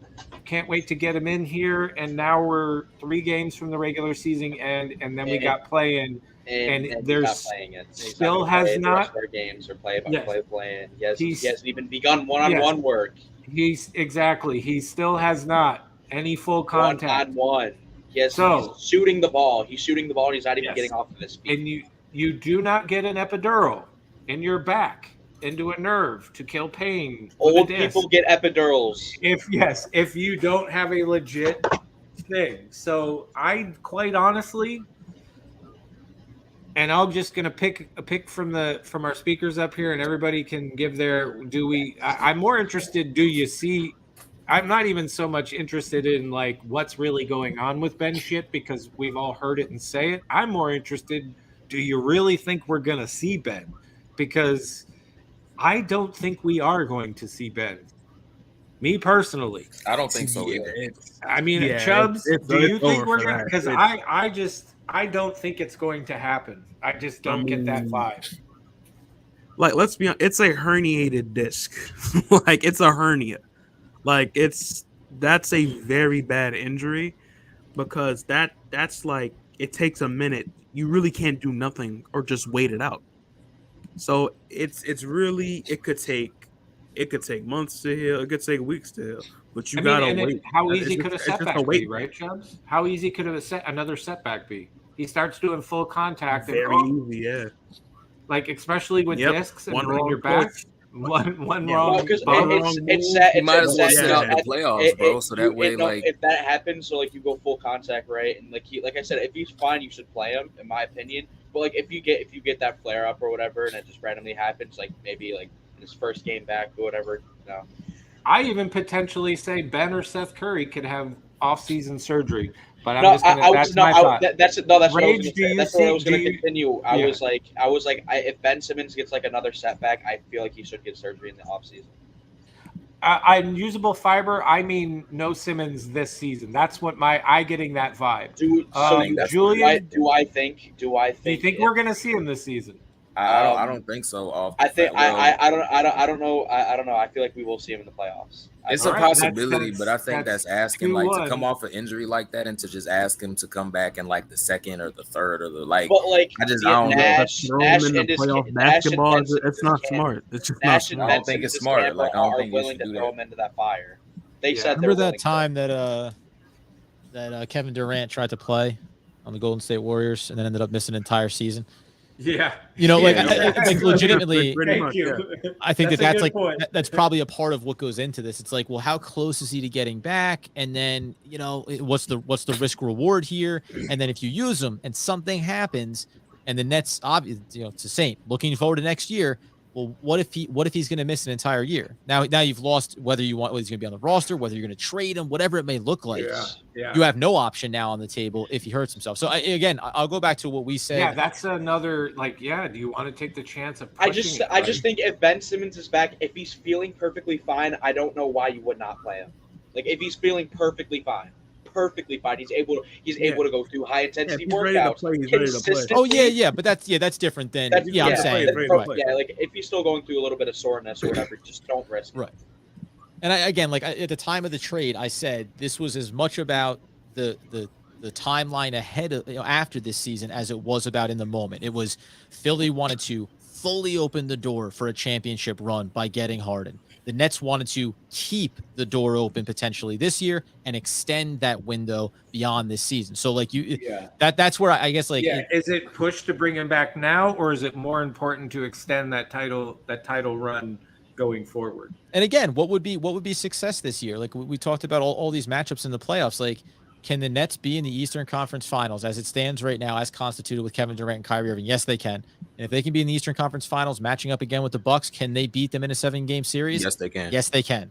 So if the Brooklyn Nets go to the finals against whoever out of the West, the Phoenix Suns, whoever's going to come out of there, and even if they lost in the finals, like that's all all right. But like, hey, we went to the finals in a weird year with everything that happened. We got to the finals and we didn't even get to see Ben Simmons. So like, that's where I think the pressure is relatively low to push that issue with him. I gotta hop in here, bro. I got to, because unspoken voice inside media is alive and well. This is the conspiracy shit that has been going around and unspoken. I think we have talked before. If I remember correctly, you definitely have some interest. You believe this is a plan that LeBron and Rich Paul prevent Kevin and Kyrie from getting another chance. Please tell me you're not serious. Please. That sounds like something Cash would say. I'm gonna be honest. Yeah, that's a Cash conspiracy. Maybe Cash did say that. That's a conspiracy, man. Please tell me in chat. I wish I had control of making a poll, because I've been seeing stuff like this, dude. Like people legitly think this is like real. Like I could bring up a lot of conspiracies we've heard in the last couple of years, from politics to other shit that people think is real but it's not, and this falls right in line with one of them. Like honestly, he said he believes it. My God, that's crazy, bro. The freaking Ritz ball, man. It's total. Yeah, there's people that literally think that Ben is not hurt and it's all fake, and he's just doing it to get his money, and he's going to get traded in the. Like I heard the other one I heard is that the Nets really wanted Seth Curry and they got Drummond and they felt that they could do it with Katie and Kyrie, but Ben was never really part of the plan because the Nets like to help players out. So the Nets are helping Ben Simmons with his quest to get his money back from the 76ers. And then in the offseason, they're going to trade Ben to the team that he really wants to go to. And I heard shitty ones like Sacramento Kings and other crap. I swear to God, dude. I swear to God, I've heard these things. Here's what I'll say, though. Let me just help this player and not worry about a championship. What type of shit is that? He's going to get traded in the offseason, and we're going to get back a ton of assets, or I've heard that one too. That's what I've heard. I want see, like, the only thing not about getting his money and getting to the team, whatever. But again, if you were Sean Marks in the circumstance where you felt like James Harden is going to tank our season, that's what this looks like here. If we don't move him, I think that getting back valuable players, Seth Curry to replace Joe Harris and Andre Drummond, okay, but just taking the value of what Ben Simmons is, like I can wrap my head around the idea that Sean Marks looked at it as, I'm getting back a 25-year-old incredibly talented player that is a valuable asset, whether it's I can use whether he stays or whether he goes. Yeah. That's legit. That. Like you can look at this offseason and say there's any number of versions of things where the Nets end up with someone other than Ben Simmons and it's to their benefit. And then what you end up doing is but I don't disagree. But I was saying it more of like people were literally saying like that was the plan from the get-go kind of. No, this is like I could easily see. I do. The way Marks works, I wouldn't surprise me to the least bit though, is if he could. If that he could just flip him automatically, but even Al-Mac's been here all the time. I still don't know if Al-Mac's a Nets fan sometimes because of what he says. But he says he believes he's faking. To what? What is the goal? Exactly. He got an epidural. Yeah. And then this guy said, I heard Ben for Rudy Gobert. I heard that too. I didn't hear that. What? Dude, people literally, and this is what's crazy about Ben. And I'm not this is not me bragging. And I even think Adam could say he hears some things and he has some sources. But I've talked to trusted people that after doing this show with AJ, coming on here, getting plugged in Twitter, talking to people like pro players that I never thought I would talk to, getting connected with reporters, people that are closer to some, to the action, where I trust what they say, has said this is not it's real. There's his back is an issue. This is not fake. It's not like some wazoo plan. That it's he has a legit back problem. And I trust those sources, I do. And they've never proven me wrong, not once. So I don't know, man. Maybe it's just today, how things are in today's society that with the way things are with social media, the way things are with media just in general, that as long as you get enough people that can back what you say, it becomes, quote, alternative facts, right? You can say anything. You can say anything. Yeah, you can say whatever you want, and there's always a score of people that will come out, and especially if you're a stan of a player, and you're defending a certain players throughout the NBA, that NBA player will come out and say something just straight up, you're like, what? And then the stands will take up, Harden stands. Harden stands are still out there trying to defend Harden, and it's first it was Harden wasn't 100% when he was here. And no, he's not doing this. And no, he's not faking. And then he goes to Philly, and all of a sudden you see this resurgent James Harden, and everybody's like, see, we told you he's this, and you just didn't know how to use him. And he wasn't preparing properly. What are you talking about? And now you see James Harden back to the same forms he was with us. And what 7 games in a row. Yeah, and what was the funny tweet that I even said in his last 4 games, James Harden has had the same amount of turnovers, 16 as shots made. Goals made. Right? And now you get Stans back out there making it's the hamstring. Well, I thought the hamstring was field, okay. Bro. Yeah, what happened to all those workout videos that James Harden was doing with the 76ers, running steps with 76ers win in an empty stadium, or him and what is his name? Embiid doing really bad form workout like with weights and like all the dumb shit you saw to try to improve his reputation that he kind of tanked leaving Brooklyn. So it's just like, and that's the other aspect of it, is that people will just pick a narrative and run with it. It's like, I'll say this.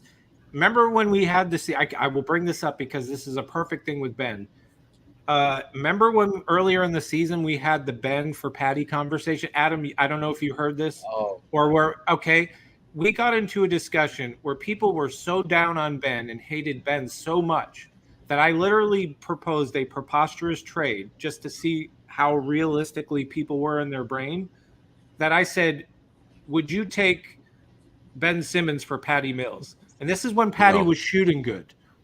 And people are like, nah. Even Julian was like, nah. Like, there's no way. Like, Patty's so much better. No, Ben can't shoot. No, I didn't say that. I just said I would take Patty.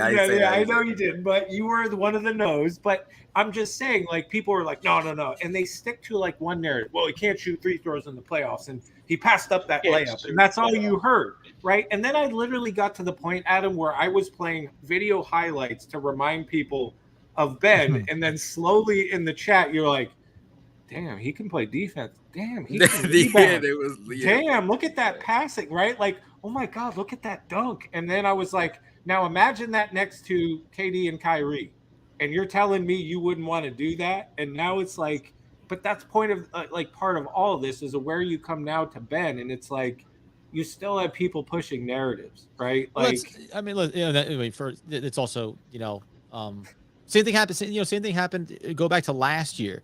Because I know like the mandate has changed a lot of perspectives, or, it's a very delicate conversation. But last year with Kyrie Irving, right, when it wasn't about anything other than personal choices, when he wasn't around the team, the absence of a player, the absence of his skill set, and people started saying, oh, Kyrie's not necessarily what is he, a top 20? Is he a top 25 player? How much are you losing with or without him? And again, whatever he is or is not off of the court, his talent on the court is undeniable. So even Ben Simmons, to whatever level you put him at, he wasn't on the court in Philadelphia. The last thing you have is this image of him passing up an opportunity.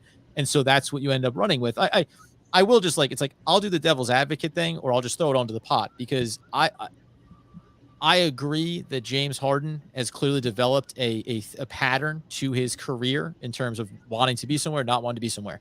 But the way that now Nets fans talk about James Harden, I feel like it goes both ways. Everyone that's anti Ben Simmons is going to sit here and say that he's faking the injury. It's not this. The mental health thing was never real. He just didn't want to be there. Every excuse that you want to make around why he chooses to do the things he does because you don't like him as a player or as a person. Likewise with James Harden. Well, the hamstring injury and all this. I get that, but I think my frustration more with James is you just straight up and quit on this team. Like, you're telling KD, you're telling KD, like, I'm not going anywhere, and then you don't like how something's going. You don't like how the offense, whether you were mad at, like, who the hell knows? And right. You And that's really what I mean. wanted to be in Philly, and then you just straight, like, ditch out like a punk.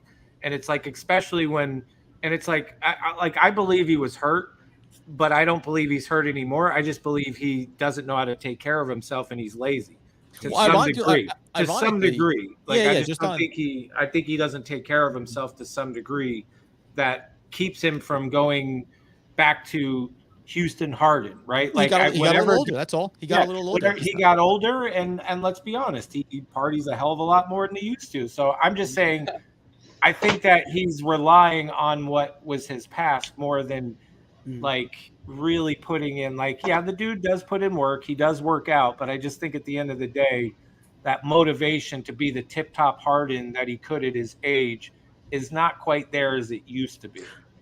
Well, yeah, and I'm not here to defend. I'm not here to defend anything. but you are. That's all right. You're a 76ers fan. I know. And that's right. Wow. Yeah, I'm a big Doc Rivers fan. You're an imposter. It's really locked on Sixers. I know. We're a much better program than them. Same network though. We love those guys. Check them out.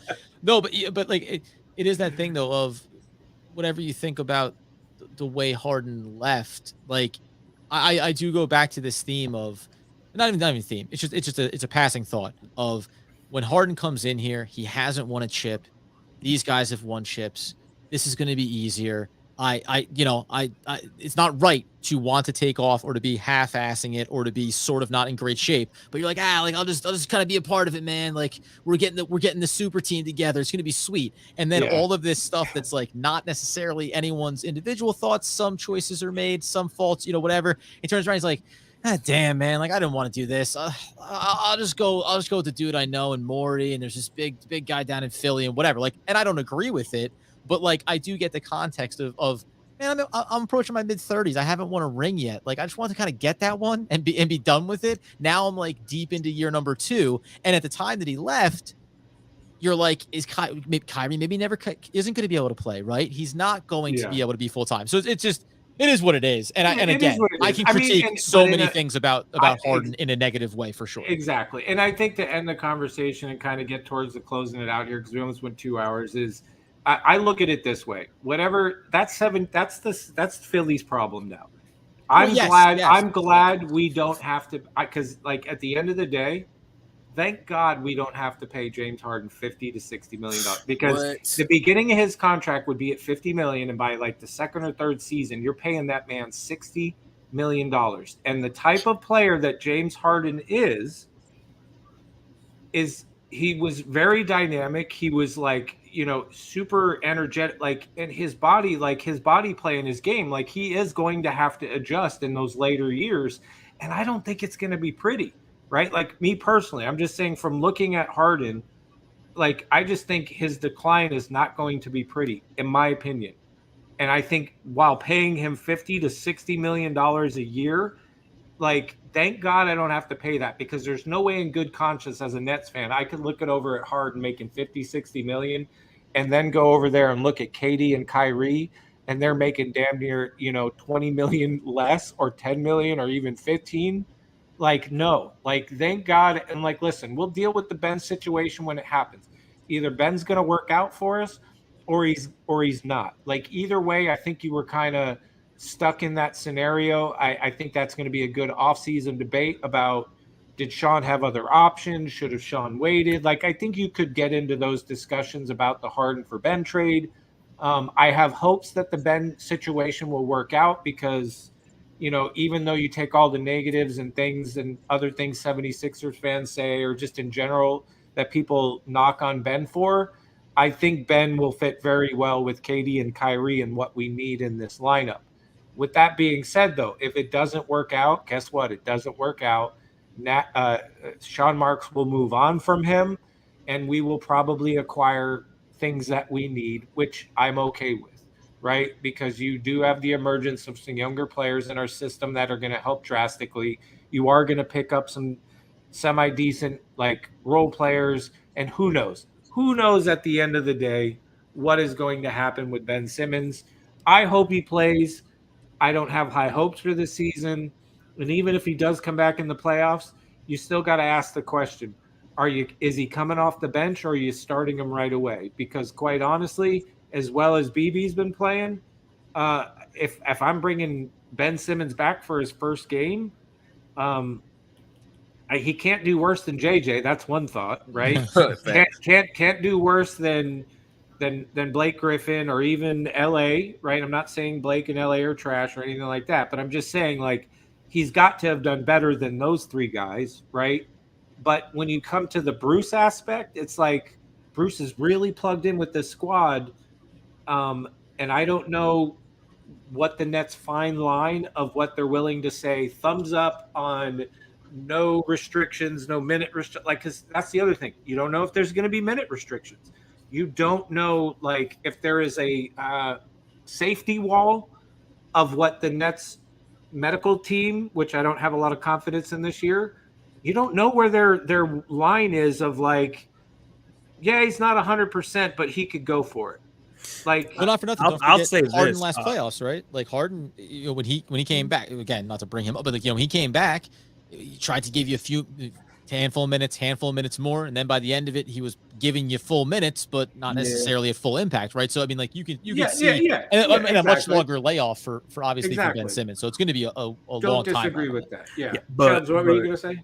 You got to look at it like this. The only way I see Ben Simmons getting minutes in the playoffs is like straight up The Last Dance Michael Jordan style. They have a fucking they have a straight up stopwatch, and no matter what Ben Simmons is doing on the court, he gets off. Like no matter what that stopwatch is. Yeah, I keep that going. I can't imagine him coming back into the playoffs and there not being a minutes restriction. But it with will be that, the strictest minutes restriction. It will be yes, I think that will be part of the plan if it does happen. But please, y'all, I appreciate you guys sticking around. I know this stream did not go as planned. We lost our leader in AJ. Mic problems. Did our best to just make it work. We brought Adam on. We love talking to Adam. I love talking to Adam on his show. I've been on Locked On Nets. I've been in spaces with him here. Adam's always got a better way of explaining it sometimes when I can't take my foot out of my mouth. That's why I like talking to Adam. But please hit the button, subscribe. It helps us out, get us in that algorithm. Also, make sure you check out Adam on Locked On Nets with Doug. They got a podcast wherever pods pod, you will find Locked On Nets. You also they're slowly building and getting their YouTube channel up. I think that's what you're secondary to your pod, but it's picking up. You're getting subscribers. You're getting people watching. Click on that. Get them in there. I always double dip. I'll do this show. Listen to that. Watch them. Watch Keith McPherson. Like I can't get enough of it. So I love watching those two talk. They really are good at analysis, breaking things down. You already know Adam has a notebook planning out the next 3 years of his life. I do want to recognize, like, I got to know, and I think I know the answer, but did you do some construction in the background of your view, or is that like, or have you gone to the green screen game? Oh no, listen, man. My home office, my studio is a pristine vision.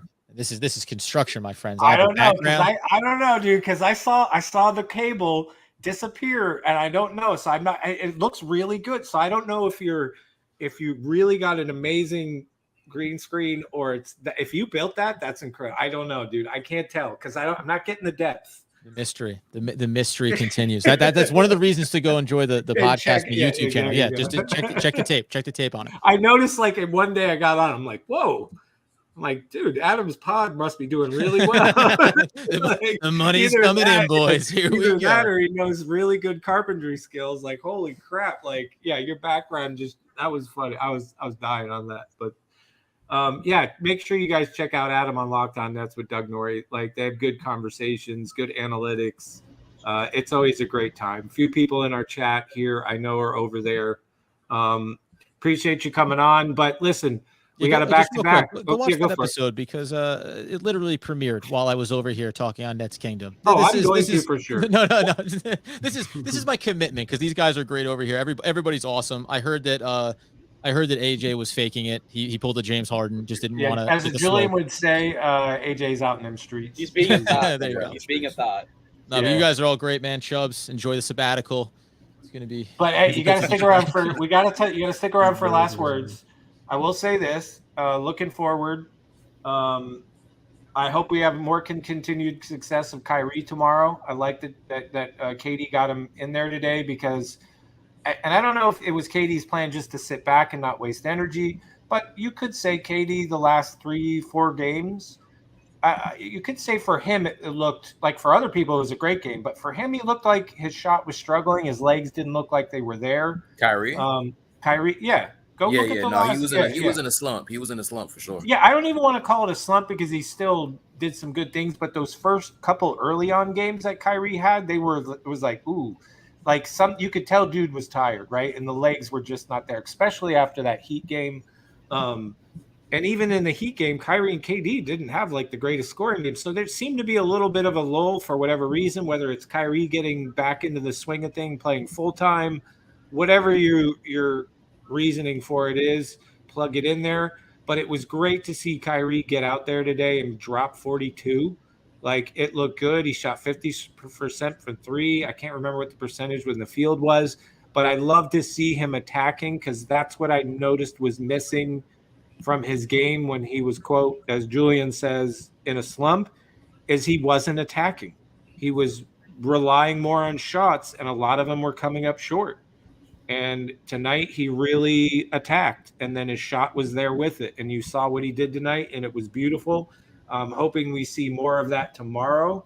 I definitely hope to see KD come in tomorrow, all-around team. I hope to see Seth, but if Seth still has an ankle, let that man rest. If his ankle is still bothering him, let that man rest. Even if he says he can play, I want Seth for – I think Seth is the one guy that we could kind of let rest as much as I like him out there. With that, that's kind of like my last words. I'm glad everybody stuck around, had a good conversations. I'm just going to go rapid fire. Rage, last words. I got nothing. You got nothing. Rage is all talked out. I'm actually going to have Chubbs do the last words. Julian, last words. Pull up next game. I hopefully we go on. You know, I think we'll smoke the Knicks. Are we doing this tomorrow? Yeah, I think we're doing that. I think we're doing a lot of that tomorrow. We should comfortably do that tomorrow. They're trash. And then Madison Square Garden is going to look like that tomorrow. Is that what you're saying? Basically, yeah. Like always. So we're going to do that. If only it lights up black and white, that would be so cool. And since Adam is, we've already established that Adam's rolling in the money. This will be the view from his penthouse suite. So that's what Adam will be looking at tomorrow. All right. So Julian, you say we're smoking tomorrow. Okay. Anything else you got there, Julian? No, I think we smoking. Keep hope alive. We'll be okay. It's not over until it's over, and we always have a chance as long as we have KD and Kyrie.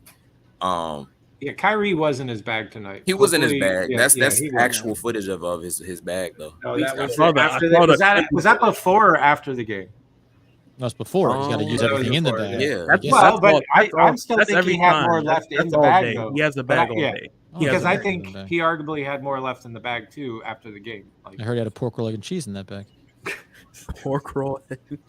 It just sounds bad. Taylor ham just sounds so much better. Pork roll. Wow, that's great shade. It just sounds bad, bro. Like, pork roll just sounds bad. Like, I don't know. Taylor ham just sounds so much more sexier. Personally. Pork roll. I don't know what you're doing with these sandwiches, Sam. But you've never. Adam. Unfortunately, Adam, you've never heard Julian get on mic and centrally explain the greatest food he just ate or made. I'm just saying, his jerk chicken sandwich, that was a classic. Yeah, that shit was different. We talk about food on here from time to time. Listen, I've been. You've heard Chris in the morning, right? I've been in the morning. Oh yeah. On his hoop spaces, that's our Julian is our Chris when it comes to food. Listen, I've been coined. My nickname within my family household is King Goulash. I've been known to get down in the kitchen and make some things. You know what I mean? Good or bad, but it's going to be an experience. Good or bad. All right, Chubb, or actually, Adam. Last words. Then we're gonna go on the Chubbs and get out of here. Oh, good or bad. I made it. No, listen, man. The conversations are great. Chopping it up's great. Shamelessly, if you're into Giants, One Giant Podcast, check that out on YouTube too. These things are awesome, man. Nets are looking good. Get there. I like where Julian's head's at. I think me and Julian are gonna do a little side segment, cooking with Julian, talking up. There you go. Man. Locked on cooking. Everybody. Oh, no, we doing that. Locked on cooking, or locked. That's good. We could come up with because the thing is, y'all don't really be eating like that. Y'all don't know about food like that, So whatever, bro. I just made some Louisiana spicy chicken tonight. So just so you know, I saw that piece of Taylor ham that is, and it was cooked to perfection, and the skin was crispy. But it was some, Yeah. What's Matter of fact, when I get off here, I'm gonna eat that piece of when you chicken didn't up. put. I don't like like if it's overly salty. You know, like when you cook a steak, all you need is salt and pepper. It's not even salt. That's right. Mix it up. You ain't putting no paprika, no cayenne. Paprika is just for color. That's all it's for. That's all it's for. It's not even. You never had. I could have put some cayenne pepper. That's too spicy for me. Like my spice tolerance is low. That's too spicy. I'll cry. Then well. Oh wow! Damn, you'll cry. Wow, that changes. This just changes how I look at you, Julian. I thought you were out there wrangling.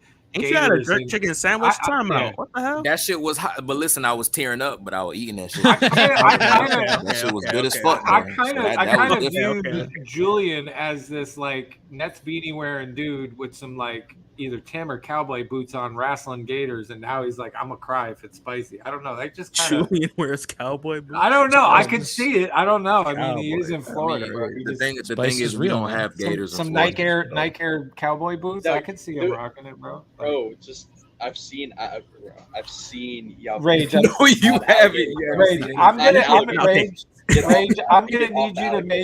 I'm gonna need you to put a pair of Nike swooshes on cowboy boots and send that to me, please. That's what I'm gonna need. But anyways, Chubbs. Okay. Get us out of here, bro. I know it was real controversial. Some people got butthurt in the chat. Like, can you just stop talking about this? Let's move on. Okay. Let close the us last out of words. I'll let the last words be a response to the people that just had a problem with me pointing out the fucking obvious. Look, I get, it's Negative Nancy, yada yada yada. Saint gets the nickname Negative Nancy on Spaces. I don't know why. Yeah, I got. And now listen. Oh, but Chubb, stop right there. What's funny is I was called Negative Nancy because I was saying a lot of things that a lot of people are saying now. People that were telling me stop being negative. And it wasn't negative. It was called facts and reality. Unfortunately, some people, like when you tell them facts and reality about a situation, doesn't mean that the Nets are going to get blown out and it's going to be a horrible ending to a season. But when you point out facts and you point out reality to people, that's another thing that's gotten that's gotten even more worse in this world is today is that people have a very hard time accepting reality on, like they always want to do it on their terms, and when they feel comfortable maybe they'll accept it. So I've kind of been what's the word when you've been I've been vindicated from that. So I'm happy. I'm not Negative Nancy. Nobody says that shit anymore. I'm happy. Nets, go on. Yeah, man. Like Nets 2024. Hey, somebody said I tried to eat a Carolina. Did I tell y'all, bro? I tried to eat a habanero pepper, and I almost died. And I went to go pee, and I touched my shit, and my shit lit on fire. I swear to God. I had to go in the shower. I had to go in the shower, and I turned the water on cold, and I just held my thing under there until it was hot. Get us out of here, bro. Get us out of here. That's after dark is coming. Let me finish on serious, then end in funny, I guess. Okay, go. So just to wrap it up, like I'm not gonna. I am optimist to a point, but I'm not gonna pull positivity where positivity is simply not there. If you don't like the fact that I'm pointing out the blatant obvious that is negative, it's very obvious you don't want to. You just want to hear what you want, and you don't want to hear what you need. It's very obvious. You just want selective hearing to what you want. And the fact of the matter is, there's been more negative than positive this season. Like, it's very. It hasn't. I think even the optimist Adam would agree that there's been more negative than positive here. The positive is there, and it's people like Adam that bring that out. Yeah, which is what I like about what he does. But there, to your point, Chubbs, yes, there has been more negatives towards this team than anything this season. Through crashing waves of depression. And if me as a fan wanted to say, you know what, just these last 4 games, well 3 now, I'm gonna just take a break, recoup, and when the play-in comes, right back into it, full head of steam, Nets in 5 type of energy. If I'm a fair weather fan for saying that, then I guess there's a bunch of fair weather fans on this panel. Am I allowed to give you? Am I allowed to like? expect from me though, when you come back from that, I'll be like, oh, hey, who are you? Like, I probably will. I probably will be like, hey, you know what, Chubbs, your opinion matters, but can you go last? I'm just. The Brooklyn Nets have a couple of superstars. One is Kevin Durant. One's Kyrie. We'll start explaining the roster to you. That kind of stuff. Yeah, we'll get you reintroduced who's on the team. That would be hilarious. But to end it on funny now, if for those who don't know, this weekend I was in Florida. I was in Florida, Fort Lauderdale, and I gotta say, no one can drive in that state. There's like not one person that can drive in that state. What do you mean? Okay, see, when I first touched down, and we hopped in the cab, right? It's a Toyota SUV. This taxi was going 80 in the highway in an SUV. But here's the thing: he can't drive. That's normal for California, though. But here's the thing: like when you're turning on the highway, you kind of want to stay to the lane, right? This man's turning, but the car is drifting to the other lanes. And mind you, he's staying a consistent 70 to 80 miles an hour. So we're zooming down the Jersey sweep down there. That's all right. Yeah, like, nah, he's not. He's not from Florida. He probably migrated from New York or something. Nah, and here's what make it worse: my seatbelt couldn't work. So this man is going 90, 80 down the highway, and I'm here just trying to click the seatbelt like. I'm out here sweating bullets. It's like, he's like, are you okay back there? I'm like, yeah, no, and just get. Me trying to put this damn seatbelt in. Yeah, I'm fine. Yeah, I'm fine. It's not like you're going 90 in a minivan. Damn, they're about to swerve off the road. I'm fine. I'm okay. That's all right. I'm fine. Oh, that's great. Well, listen, guys, the show didn't go, like I said, didn't go as planned. I still think we had some good conversations. It was a W show. I don't care. We still had some fun. You know, chat, yes, he didn't get as much attention as you normally would. We tried to get the question-ins. Not as many shout-outs, not as many, but anyways, at the end of the day, today was a W. We needed that W. I think it was a great win, and other teams lost, which makes it even better. We're trending in the right direction. We got 3 games. We can definitely win these next 3. All I care about is getting to a single game play-in. I don't care if that's 7th or 8th seed. I just don't want to be in 9th and 8th. Perfect. Uno. And the Lakers were eliminated. Yay. If I had some let's see. Oh, wait. Spurs You know what? to win. No, Spurs also have to win for it to be official. Let's look for Spurs already won. Spurs already won. They won tonight. Let's celebrate with some. They won. Oh, they yeah. Won. Okay, no, they won. They beat the Nuggets 116-97. Let's go without some music right now, dude. Lakers are eliminated. Yeah, they're done. Because they had to lose and Spurs had to win. They're down by 21 right now. Cooked.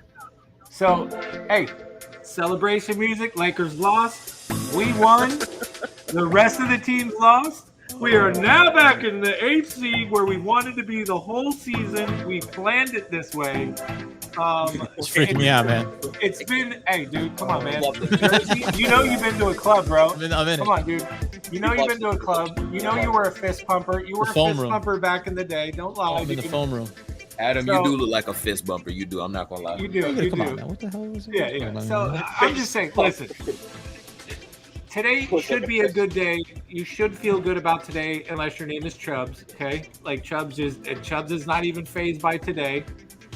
But hopefully, we will get Chubbs back in 3 days. And when that Chubbs comes back, that sounded so bad when the Chubbs comes back. Hey yo, if you're Julian, when the Chubbs come back, sounded wrap bad. it up before you eat that pepper. You know what I mean? Gotta keep your hands up. Yeah. All right. Listen, all appreciate y'all. Thanks for coming by, and we will get back at it tomorrow, and we will be smoking that Knicks pack, and we will be celebrating another. Hey, this is my outro music, bro. We're trying new things out. This is an insight. This is an insight into what goes on in Saint's house after the show. We're trying things out. Okay. Let's hope we're back here tomorrow smoking that Knicks blunt. Adam, appreciate you. Julian, Chubbs, Rage, love you guys, and I do love you. All right, too, y'all. Adam. You're becoming a brother. Chat, we appreciate Adam, you. come back tomorrow. See you tomorrow. Pork roll for life. All right, y'all. Taylor Ham. Pork roll for life. Taylor Ham. Pork roll.